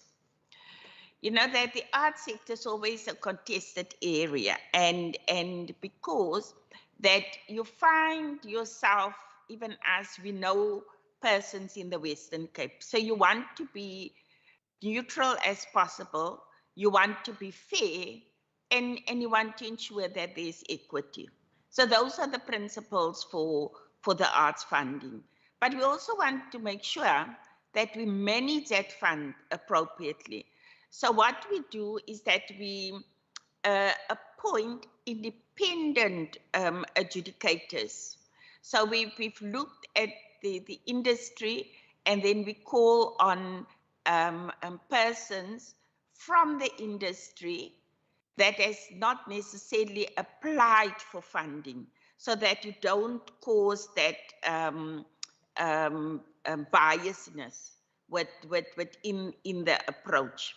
We also use, because the Western Cape Cultural Commission is there, we use members from the Western Cape Cultural Commission to adjudicate. What we do, we then manage the advert, we manage all the processes up till the adjudication process. At the adjudication process, even myself, we step out of it. I never form part of the adjudication process. They will then motivate, they will look at all the applications, they will motivate to the department, and according to the criteria that is used, and then we will then come in after. So the adjudication process, we try our best to keep it a fair, independent process. Thank you, Chairperson.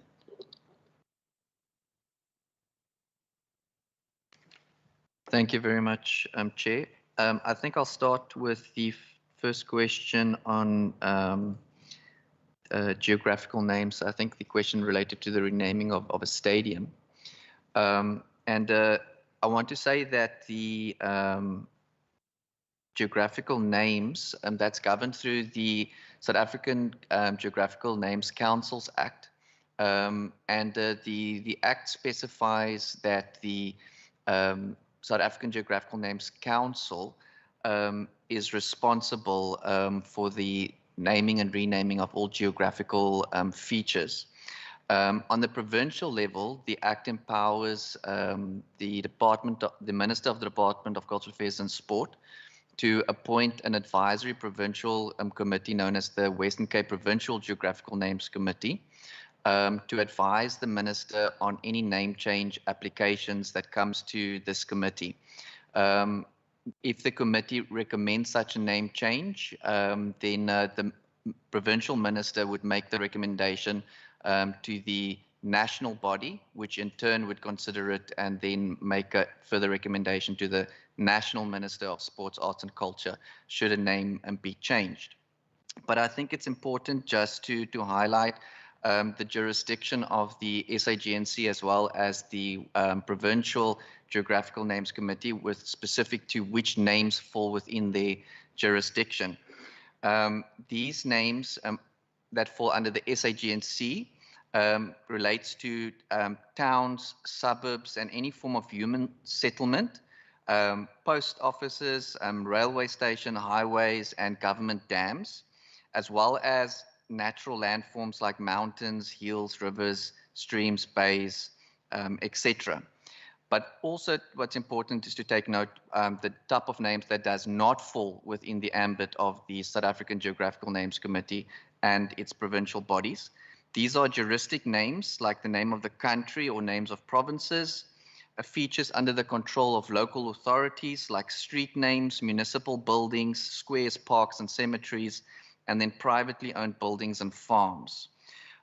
In terms of the process for any name change that falls within the jurisdiction of the SAGNC and the Western Cape Provincial Geographical Names Committee, there's an application process that involves a thorough public consultation process for any name that is recommended to be changed, and that gets submitted to the committee for consideration, review, and then ultimately to make a recommendation to the provincial minister to take it forward.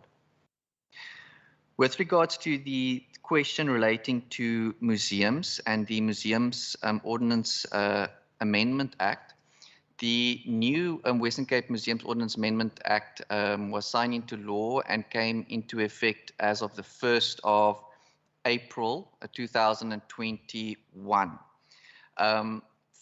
Financially speaking, the major change to the legislation now offers or provides for province-aided museums to be audited by professional accredited auditing firms and no longer the Auditor General. Members may recall that from previous audits, the Auditor General charged very high auditing fees to the 19 province-aided museums in which they audited, which year on year came to roughly 2.5 million rand every year, which was exorbitantly high. With the change in the legislation and the appointment of private auditors, we are foreseeing that the bill for that will be substantially less. The question specifically pertained to how the department could mediate any fraudulent, audit reports, given that these audits can now be done by private auditing firms.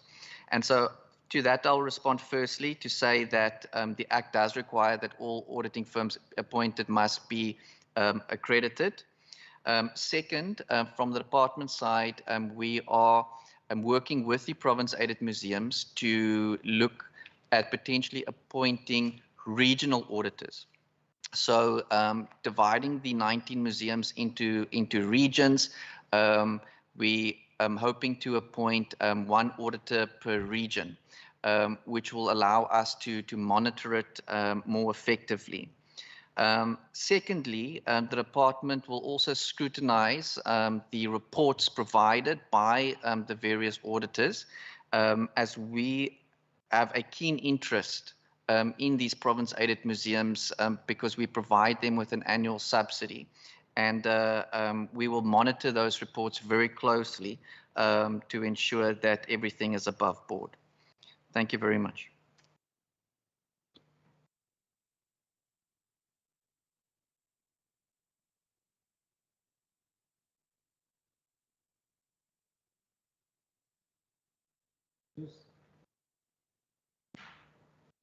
Members, I trust that you can hear me. We are still at part A.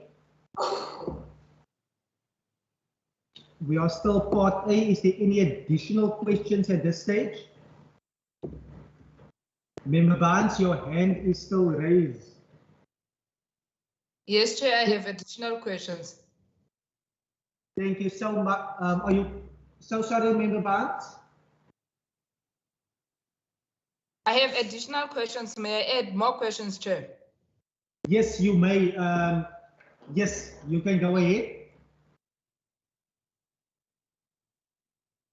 Okay, Chair, just for clarity before I move forward, are we stopping on page 38?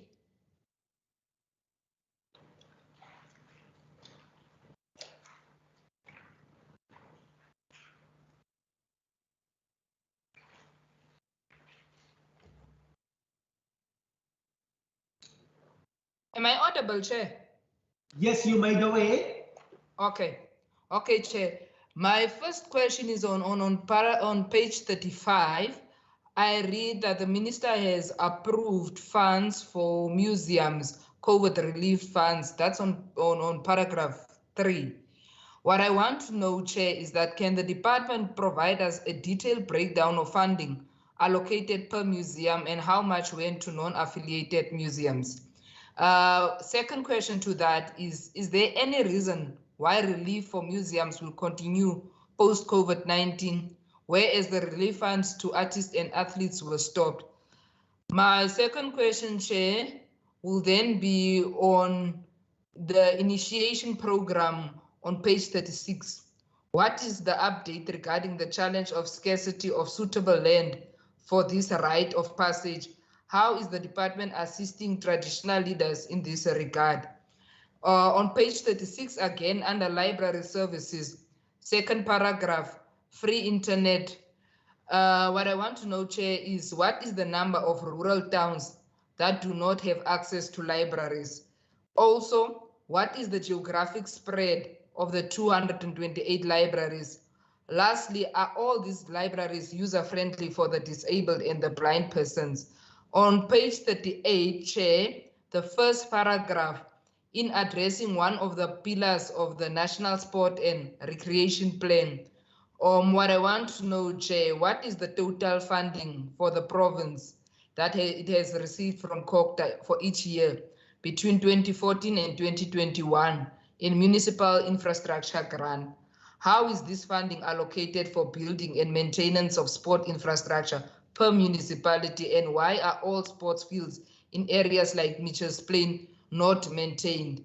My last question, Chair, on page 38, paragraph 1, the last sentence, in terms of the department's facilities funding, how is netball funded in the West Coast areas like Saldanha, where it is amongst the loved sports, yet there is no facilities for netball? Last one, for real, Chair, second paragraph, during the page 38, second paragraph, during the year under review, the department supported 6 schools as part of the DSAC Sport Focused Schools program. Why was funding to the Western Cape Sports School discontinued by the department, and how has this affected the functioning of the school? The last one on 38, Chair, would be the last paragraph.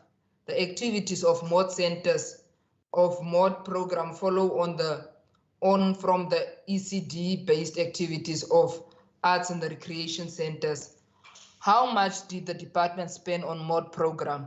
Whether the department applied for any rollovers for fund underspend in the mod program? I thank you, Chair.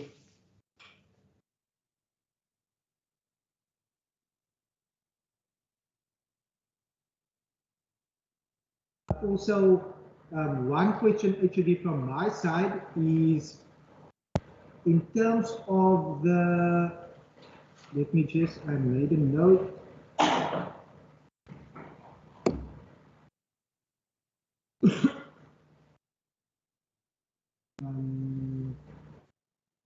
Actually, please help me. I'm not sure if I understand correctly in understanding that there's capacity, there's also austerity measures that needs to be put in place, and the after-school game changer has that now been renamed? And if that has been renamed to the Youth and After School Program, will that include then the mod centers programs as well as the Youth and After School Program? Seeing that those mandates are so interlinked, if I'm reading correctly my side, and then in terms of the sporting code, when Member Barnes mentioned netball, what is the most played sport, or that has the most access? How many residents has the most access to this sport? I'm not sure if that makes sense.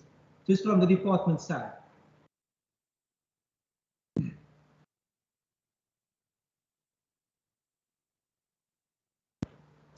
To get an understanding of the most support is given to what sporting club. Okay, thanks, Chair. So just to allocate the questions quickly before I start answering some of them. The library questions, Ms.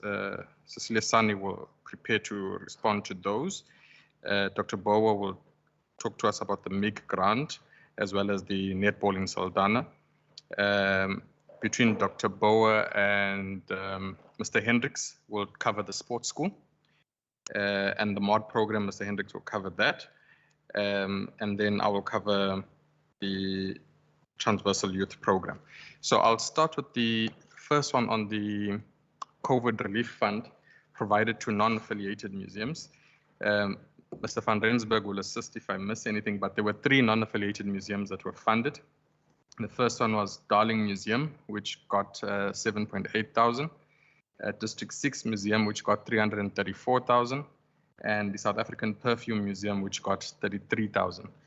Those were the 3 non-affiliated museums that were assisted as part of the relief fund to museums.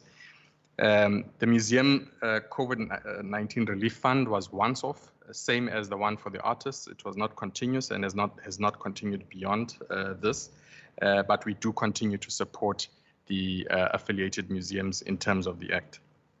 In terms of Ulwalugo, the matter of land is an ongoing one, and I'm pleased to announce that we are making great progress with the City of Cape Town.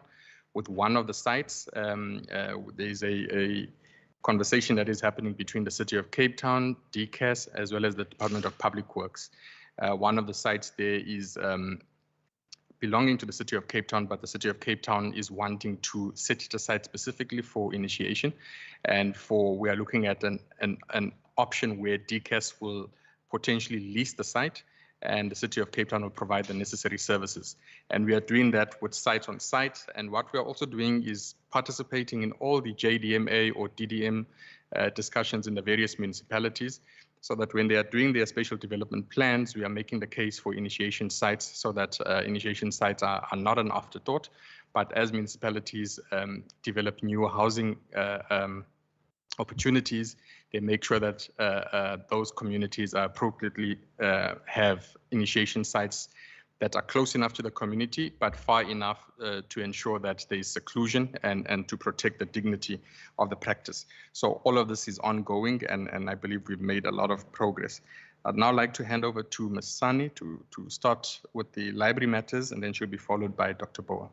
Thank you, Chair. Good morning, Chair and members again. Just with regards to the Rural Library Connectivity Project, yes, we have 228 libraries connected, plus the 104 of the City of Cape Town, which has got Cape Access, leaves us with only 41 libraries which are not connected to the internet yet. Most of these libraries are on smaller communities like small farms and so on. They're not computerized. But if the committee allows, I can provide a written list of those 41 libraries rather than reading them out, that's not yet connected to the internet through the Rural Library Connectivity Project. With regards to accessibility, all libraries are built to be accessible. So all libraries must have a ramp. If there are stairs in the buildings, they must have ramps within the buildings as well.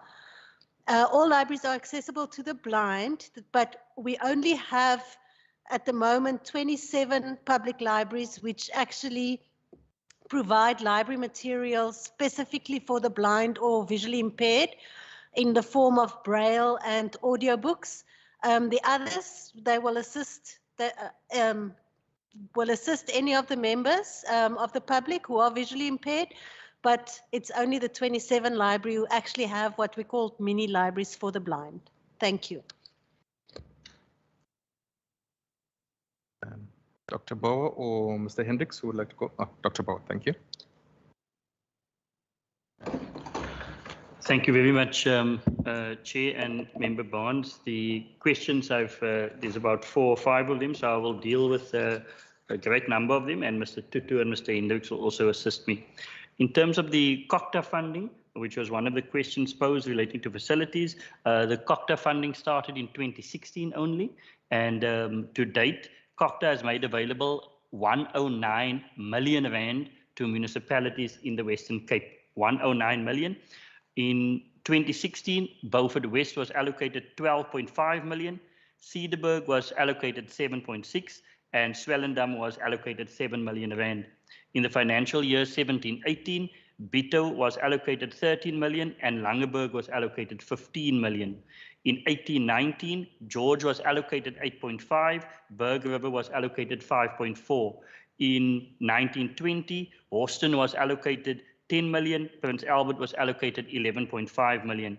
In 2021, Mossel Bay was allocated 9 million, Matikama was allocated 10 million. So that is the total makeup of the COCTA funding of the 109 million. In terms of the facilities in Saldanha, there are netball facilities in Saldanha, and we will be happy to send a written list where these facilities are located. We have also, in terms of our netball funding, made funding available to Saldanha for additional netball courts as a legacy towards the World Cup 2023 legacy fund. In terms of our sport focus schools, we have allocated R1 million also to the Western Cape Sports School. They could not furnish us with all the necessary compliance documents that is needed for us to transfer the funding. So we have not transferred that R1 million to the Western Cape Sports School as well. And we will ask Mr. Hendricks to just continue with the further explanation of what we did with the Western Cape Sports School this year. Over to Mr. Hendricks. With regards to the Western Cape Sports School, during the course of last week, we in fact signed a memorandum of agreement where the sports school and ourselves will work together again. This was after a number of meetings that we had with the Western Cape Education Department to get to that point. What initially happened with the sports school was that they shifted from being a special school to a public ordinary school, which meant that they lost the status of being a special school. And with that, it meant that the governing body would be changed. With that change of the governing body, it meant that there was no role for DCAS to play. And as a consequence of that, we sat with a situation of where we couldn't allocate budget to the sports school to assist him. But since our meetings with the Western Cape Education Department over the past 6 months, we have now gotten to the point again of where we will look at how we can work together to assist the Western Cape Sports School. Then just to follow on with regards to the mod program, we've had no rollovers with regards to the mod program, and the full budget allocated to the mod program was spent, particularly on stipends for coaches. And that amounts to about 21 million rand. Thank you. Chair, there was still one more question relating to the most popular sports. I'm going to ask Mr. Tutu to respond to that. Thank you, Chair. In terms of who plays the sport most, it is interchangeably from year to year between football and netball, because it is predominantly played in the previously disadvantaged areas. So football from at one stage claimed that they are the biggest sport in the country, and at one stage also netball claimed that they are the biggest sport played in the country. But from year to year, it changes, and also in terms of the pandemic, it has affected both sporting codes very much. Because you must also remember both of them are winter codes. Thank you, Chair. Thank you so much. That was my understanding. I just wanted to double check. I played soccer back in the day.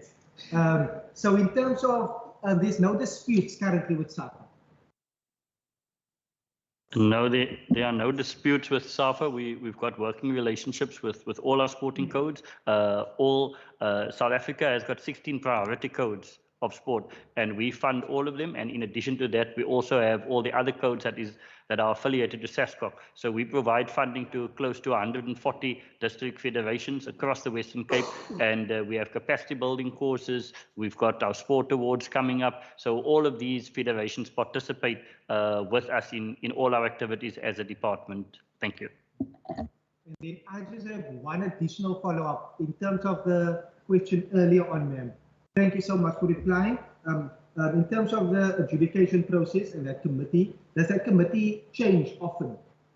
That's just one additional one. Chairperson, the committee does change annually. Yeah, just to ensure that, there's no manipulation that takes place. Yeah. Members, thank you so much. HOD. Thanks, Chair. Just the last one, the after-school one. Before getting name change, that one. Yes, that one. Yeah, before getting into that one, I left one school out. I mean, one museum out in the non-affiliated, the South African Jewish Museum. I just want to get the exact amount that they received. I think they received 33,000, Michael. Yeah. So they were the fourth one. So there were 4 non-affiliated museums that received funding during the COVID relief program. So in DCAS, we have a transversal youth and after-school program. And we thought this year we got it right, but it probably means we still don't have it right in terms of the language used.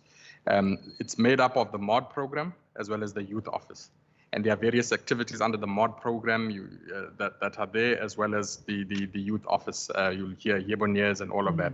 So it's one program, just different elements being done in different components. So you know, arts and culture also does programs in the after-school space. So we're going to try and write and change our narrative so that it makes more, people can see the connectivity that exists. So there's one transversal youth and after-school program within DCAS. Yes, I think it covers. I thought I was reading wrong. If I look at what is happening, I'm glad to hear, because I do see it as it being interlinked and working. Thank you, Chair. Thank you so much, HOD. I'm going to note Member Marais. Members, we are going to wrap up in terms of this particular part, but I will open up one additional engagement, Member Marais, and then Member Philander and Member Barnes. Baie dankie, voorsitter. Ek het aandagtig geluister nou. Ek wil net weet, watter tipe boeke maak julle seker is in die biblioteke? Is dit boeke wat die kinders beter burgers van die land sal maak? Of watter tipe boeke, watter leesstof het hulle daar? Kry die kinders leesstof wat hulle denke sal verander? Of is dit struggle leesstof om hulle nog meer kwaad te maak vir wat gebeur het voor 94? Of verf ons 'n beter prentjie vir die toekoms wat op ons wag? Is daar enige boeke waar 'n breinkind kan optel en iets lees, iets goed van homself en waarvan hy kom? Is daar Adam Small en ander breindigters se boeke daar? Of lees hulle boeke en net in een hoek uit gesien? Dis die eerste vraag.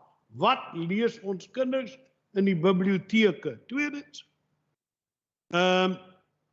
wat is die oorsigfunksie wat u huidiglik bekleed in terme van fondse wat u toegeken het aan instansies. Ons weet munisipaliteite soos Kannaland en Bito is van die meeste munisipaliteite wat korrupsie pleeg en wanbestuur plaasvind. Hou julle 'n goeie oogie oor hulle as hulle fondse gegee word of wat daar gebeur. En word die geld spandeer vir die doel waarvoor dit gegee was deur die departement. Dit is basies wat ek wil weet. Kan die kinders 'n boek optel en lees van sy eie geskiedenis? Word ons leiers van my lewe ook daar beskryf in 'n manier wat hulle gerespekteer word? Die museum in die Kaap, ek dink die kooi het almal kaal halfgeloop so savages nie. Ek het boeke gelees wat hulle heeltemal bedek is met skaapvel. Hulle was wagters, hulle het skape gehad. Maar wat sal hy so 'n klein stukkie lappie het as jy 'n hele skaapvel het om hom toe te maak? Ek voel dat hulle beledig die kooi. En daar moet iets gedoen word daaraan om nie, don't depict the koi in our museums as savages, people that had no culture. They were farmers. And they had enough animal skins to make clothes and to cover their whole body with. So why must they be depicted in such a form?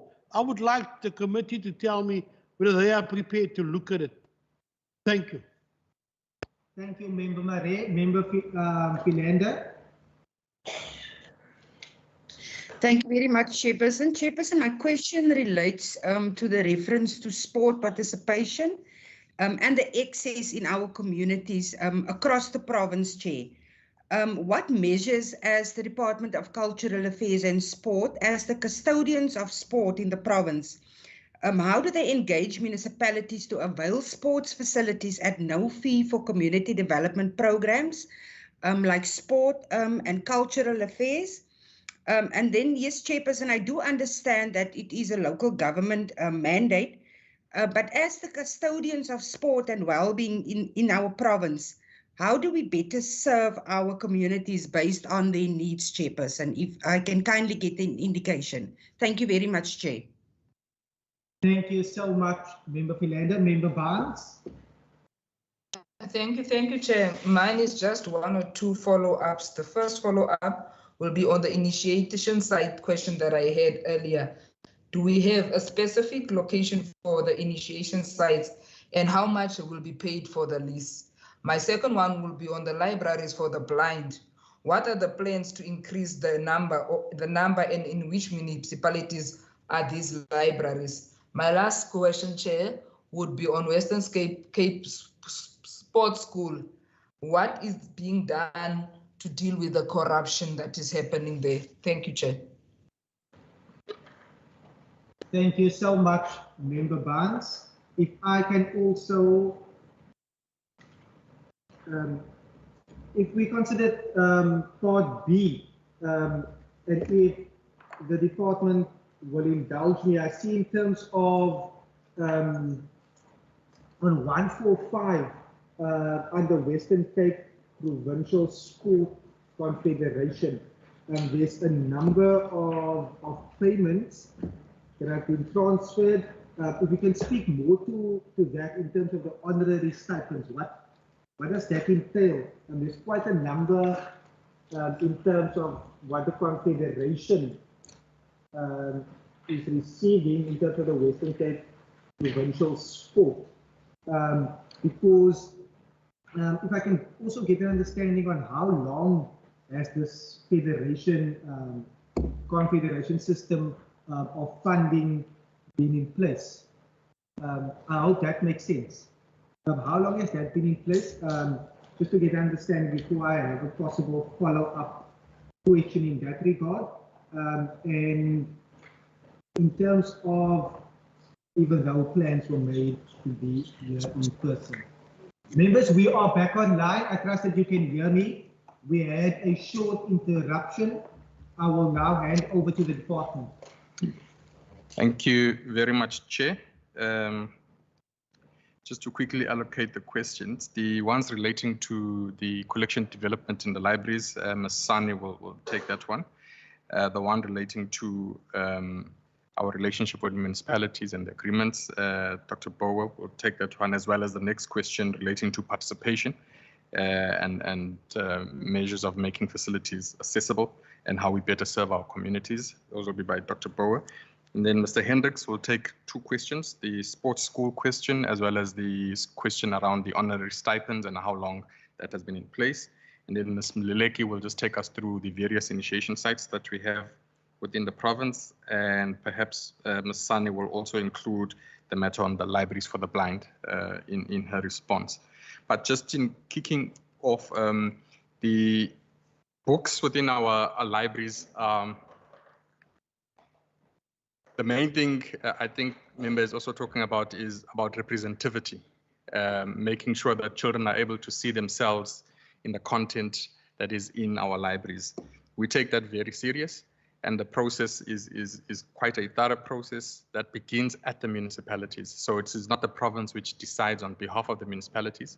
The municipalities have their processes on collection development, which are then brought through to the level at the provincial level, where a further process happens, where we ensure that all the books, local books by local authors, are factored into our libraries, as well as books in all the languages to improve accessibility.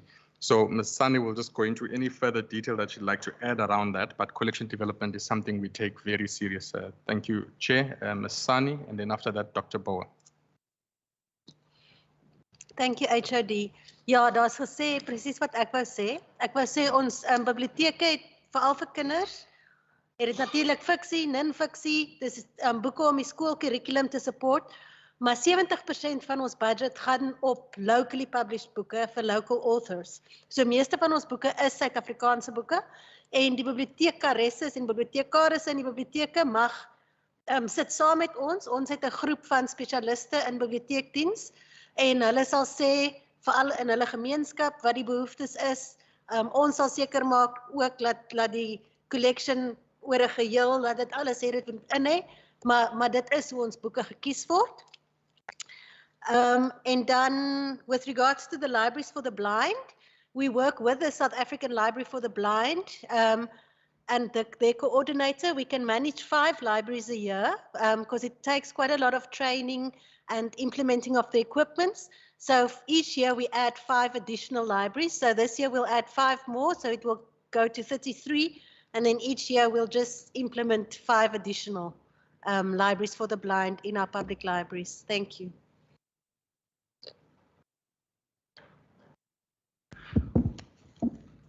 Dankie, voorsitter. Ek gaan lid Maree se vraag beantwoord wat gaan oor die oorsig aan die munisipaliteite.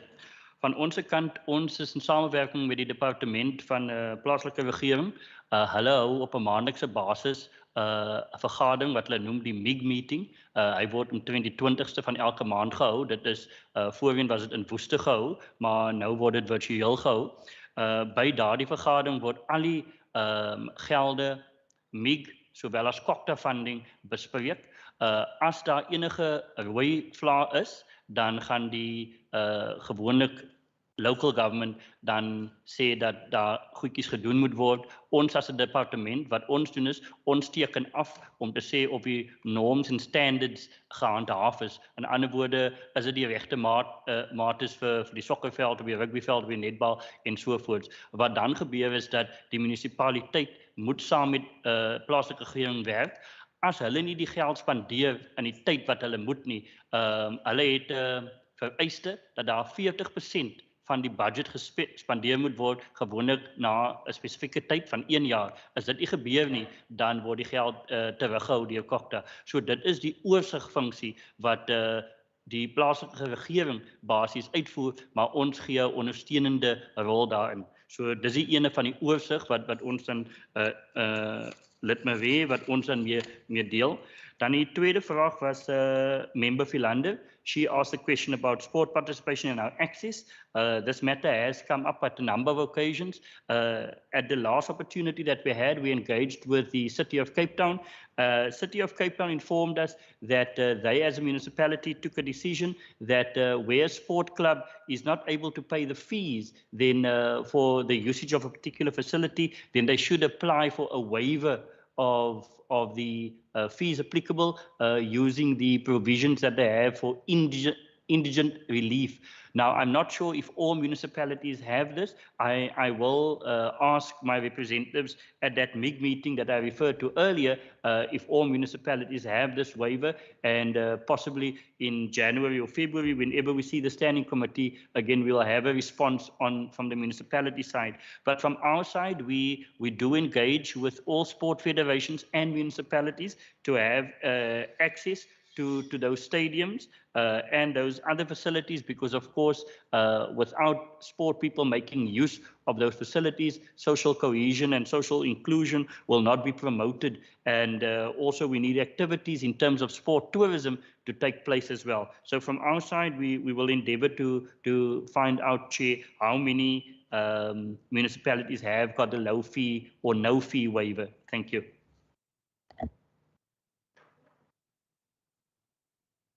With regards to the relationship with the Western Cape Provincial Sport Confederation, it's for approximately 8 years, since 2013. And then with regards to the corruption at or the alleged corruption at the Western Cape Sports School, the Western Cape Education Department is dealing with that matter. And currently those corruption charges are being dealt with by the courts.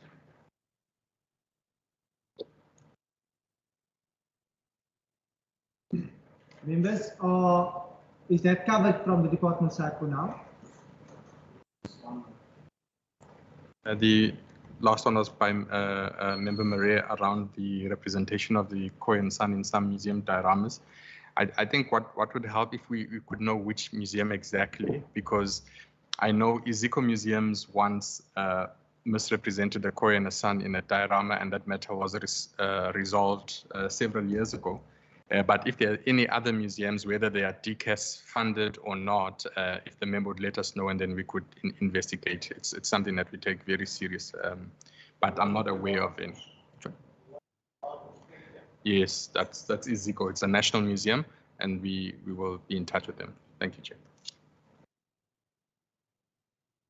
Members, is there any additional question before we move forward? Any additional questions at this stage? Thank you so much, Member Marais. Members, we are going to proceed.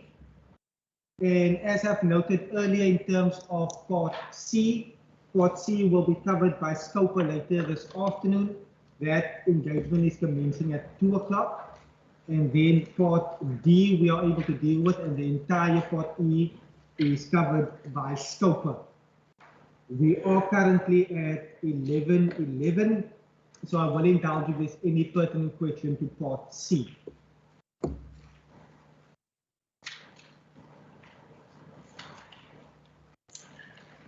As members are preparing themselves,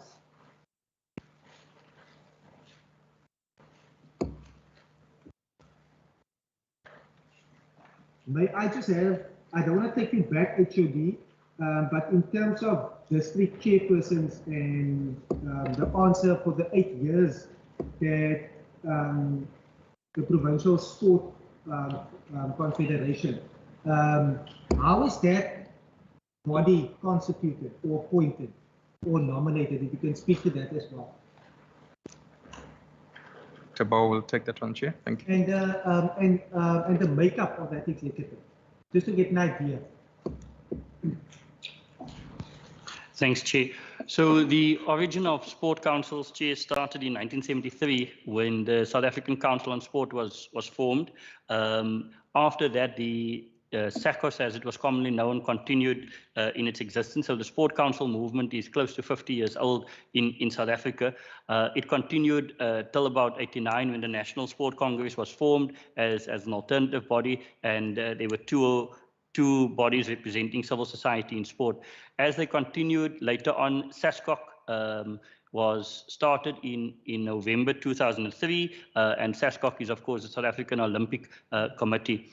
Flowing from SASCOC's acceptance, we also then had a number of institutions, and one of the programs that came out was that there should be provincial sport councils. And provincial sport councils were then started, and through a process of a few years, in fact, the Western Cape always had a Western Province, had West Coast, Boland, and and those were the main areas. Then in 2009, in August, the Western Cape Provincial Sport Council was formed, August 2009. And on the 14th of November 2009, SASCOC accepted the Western Cape Provincial Sport Council as the first sport council to be accepted that have formulated all of the conditions. And among these conditions were that there needed to be representation. And in 2011, all 6 districts in the Western Cape was then formed. Now, the districts make up of the federations in their particular areas. So each district will have district federations. So if you have a West Coast Federation of Sport, then there would normally be, let's say, 12 to 20 federations. Those 12 to 20 federations would then have an election on an annual basis, and the executive would be formed from that particular body. Similarly, that is in all 6 areas, and in fact, the Central Karoo came in 2013, Overberg came in 2012, and then Boland became the Cape Winelands Sport Council. At a given stage, the word Sport Council was replaced by Sport Confederation because it was a makeup of all 6 district sport councils that would then make up the Western Cape Provincial Sport Confederation. In November 2011, the National Sport and Recreation Plan was discussed at an Indaba at Gallagher Estate, and at that particular meeting, the document, the NSRP, was formulated, and the sport councils were given a responsibility to be a delivery partner with the department. So from our side, when we talk about the activities of sport, then we always say that the federations are the custodians of sport, and government must enable and facilitate. So what we have to do with the Sport Council is to work with them to enable and facilitate, and they in turn will work with the sport federations. In the Cape Town Metro, for instance, there are 50 sport federations that are affiliated to the Cape Town Sport Council. And similarly, in Eden, there are 37 that have received funding from us. So they then have their annual elections, and in the Sport Council, Tabu and Paul may assist me, it's every 4 years that the Sport Confederation, the Western Cape one, has the elections, and their next elections is set for March 2022. So that will be when the federations have the opportunity to then vote. They are made up, the EXCO is in terms of their constitution, and they've got various commissions from women, disability, farm workers. All of those commissions are passed. They mirror themselves on SASCOC, and then they also have another committee that consists of the district sport councils. So that in brief is how the Sport Council and the Sport Confederation is made up. But at this stage, we do all our activities and programs in partnership with the district federations and the sport councils as well. Thank you. Thank you so much. Maybe we must get the entire executive in so we can have engagement. I think that will be fruitful, considering not only the funding, but to get a deeper understanding. I'm delighted to hear about the commissions and the various sectors, because I know Minister Marais has been working hard in terms of women in sport, etc. So I'm just keen to get an understanding, and I fully understand the politics even within these elections that are often worse than our ones. They have their own member, Marie, that side. But I'm delighted that you are here, sir. Any other questions? One more. Yes, Chair, we forgot a response to one of the questions on initiation sites, and Ms. Mleleki.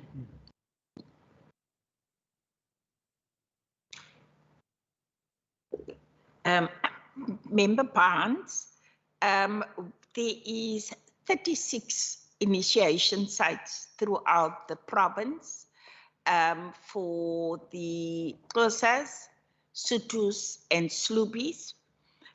We have one site for persons that practice the Khoi and San initiation ritual, and that is in Oudtshoorn. In the different metros in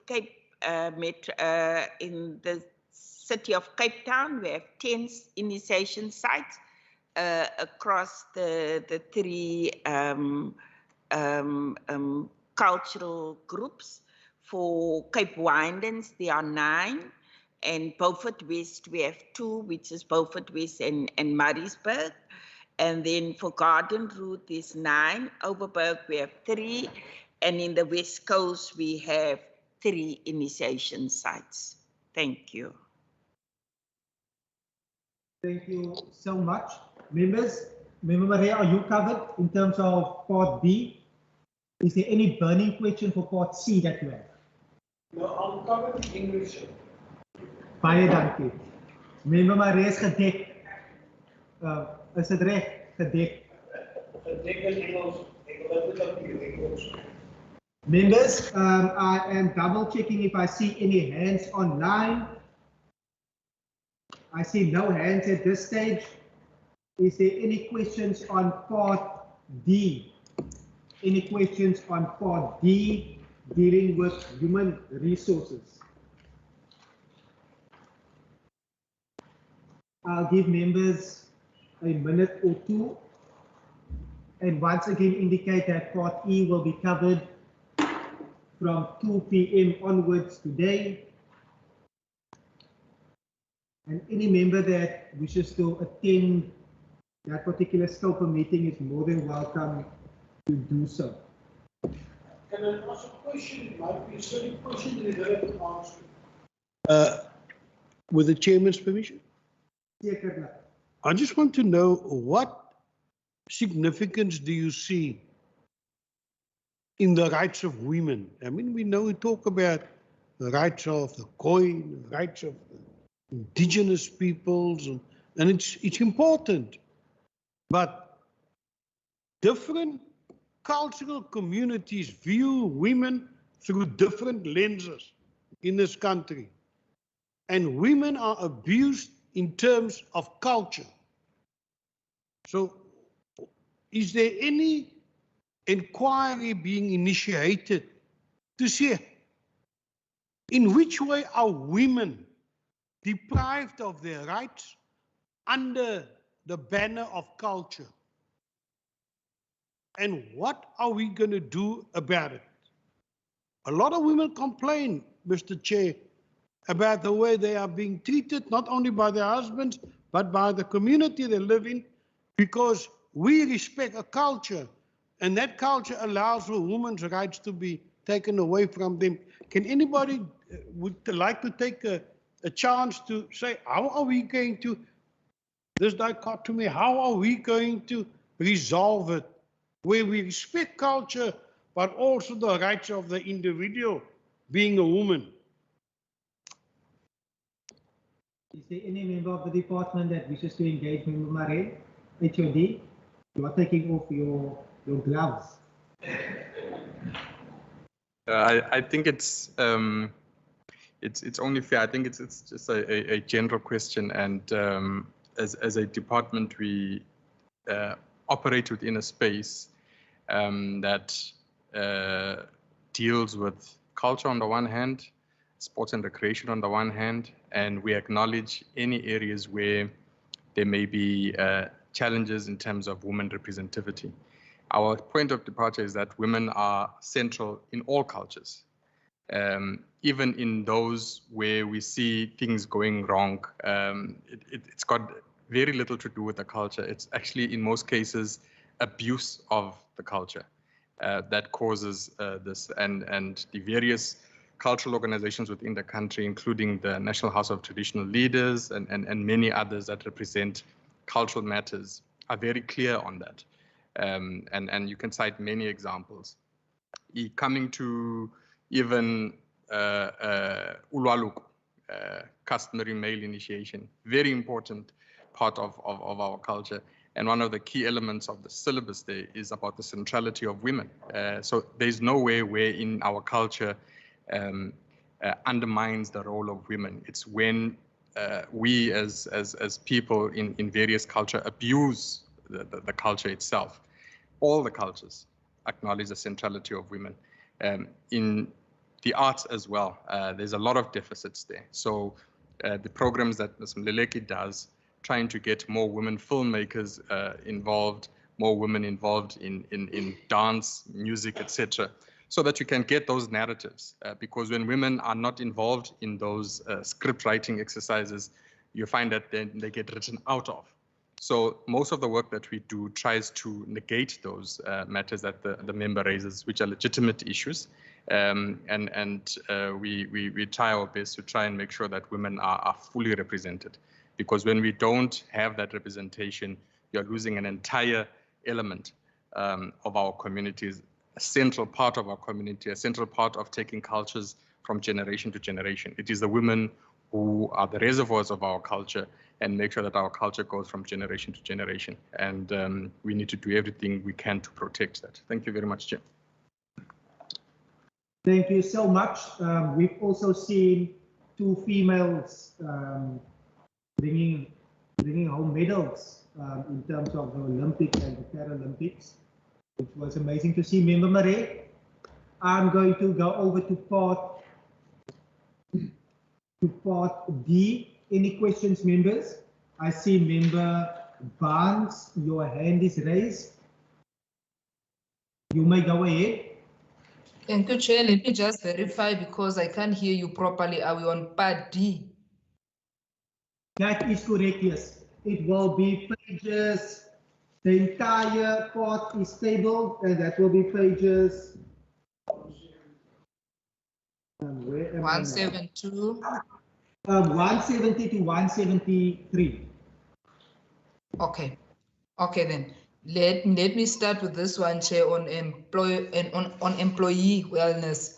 What I want to know, it's on page 172. How was employee wellness guaranteed during COVID-19, and whether there are any employees that contracted the virus in the line of duty, and what was done about it? And then on page 175, employment and vacancies by program as at 31st March 2021. What are the reasons for these vacancies? That's my first two questions. Thank you, Chair. Thank you so much, Member Barnes. Apologies for the error. It is until page 200. Member Barnes, are you able to repeat your last question? We were unable to get a full. Okay, my last question was on page 175, employment and vacancies, the topic. What were the reasons for these vacancies, Chair? That was my question. Are we taking questions 172 up to page 176? Until the entire 200. Oh, can I then continue, Chair? By all means, you may go ahead. Members, this will be the last part of our engagement. Okay then, Chair. Then my third question will be on page 177 under table 3.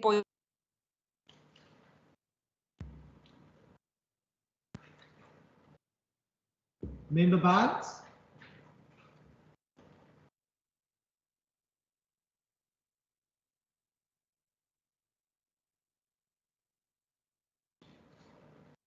Member Barnes, you are on mute.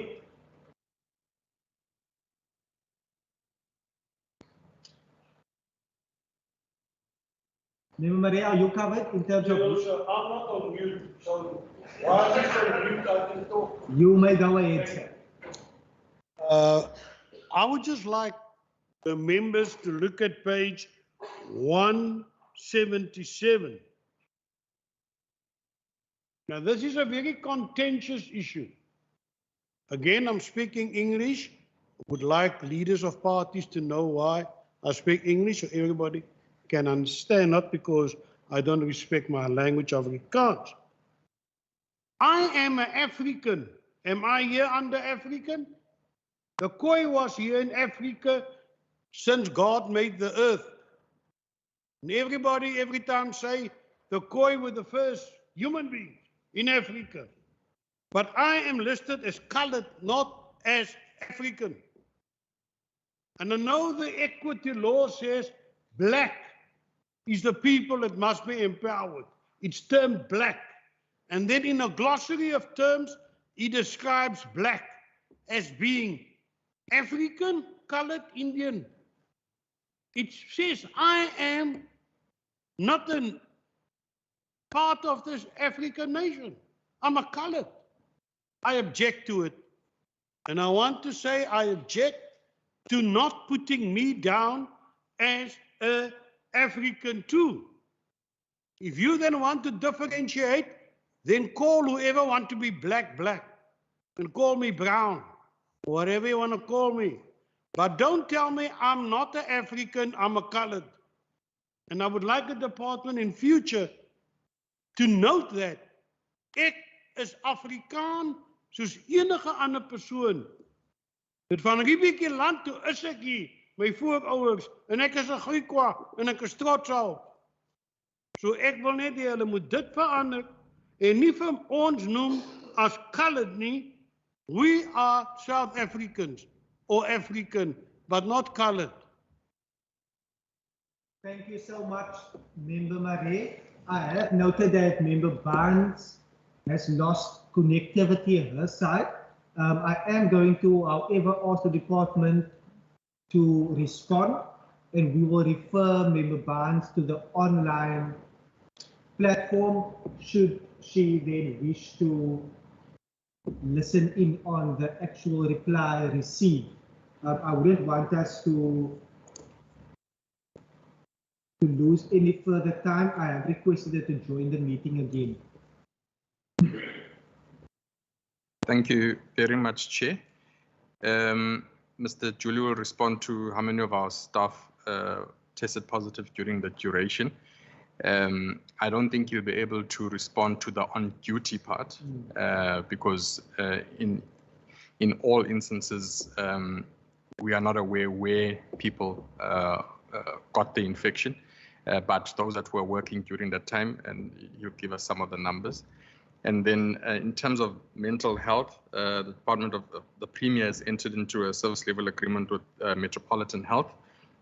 It's an external service provider to render employee health and wellness services to all of the Western Cape government departments. And the following interventions were conducted, reintegrating back to post mental health and coping with crisis. And these interventions were based on the outbreak of COVID-19 pandemic. And as well as DCAS in itself has lots of messaging within our various components, highlighting the important do's and don'ts, but also encouraging staff whenever a staff member tested positive, management would call and keep up to date with the progress of that staff.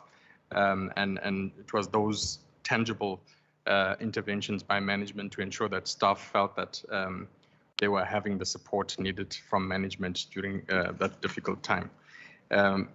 With respect to the employment equity question, I think we will refer that to the CSC. That is a template that we are provided with, and I'm sure it will be the same in the rest of the departments, but we can note that for an official response. Thank you very much, Chair. Thank you so much. Thank you. Just in terms of the numbers, as at the end of the financial year, the department had 50 staff members that had tested positive, of which one unfortunately passed on. And as far as the reports that came in, none of these incidents happened at the work. It happened in the private spaces. But of course, they were all dealt with in the normal protocols as required. Thank you so much.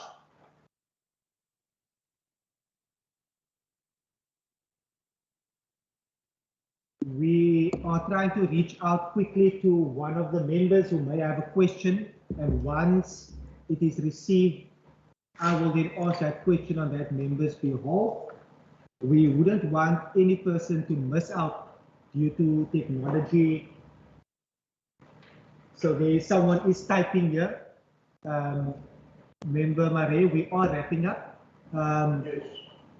Yes. Just one particular question is page 186, the signing of performance agreements. What are the details of agreements? Are there any employees not performing to the standards that are expected? That's as read out.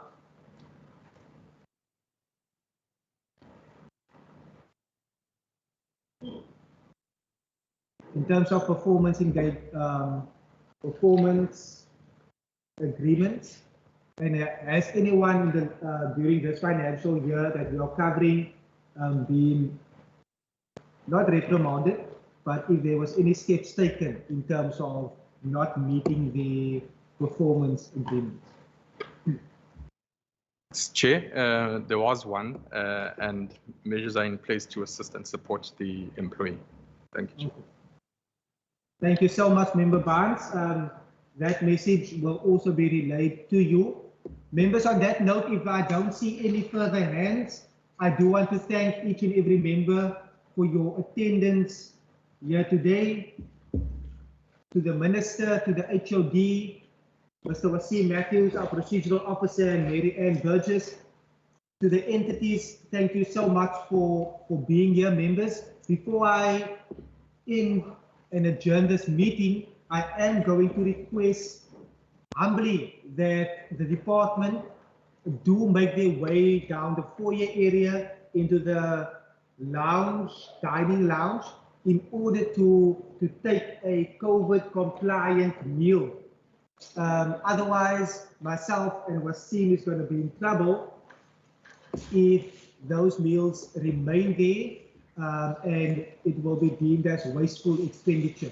So once again, HOD, your first time sitting in the hot seat as the HOD, thank you so much. I am going to ask you to make concluding remarks first, but please do not rush away. Make your way down the foyer area into the dining lounge.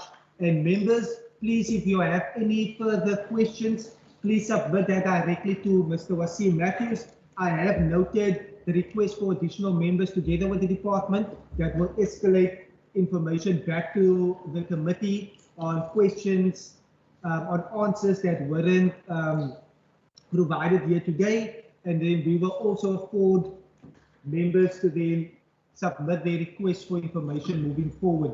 This is the very first annual report for this season. So once again, Member Marais, baie dankie vir u se teenwoordigheid.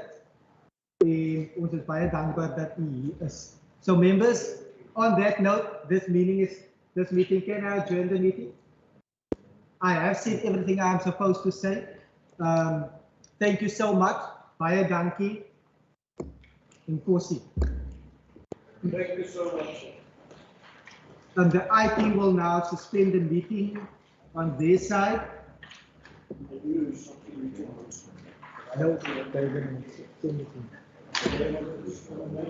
Yeah. This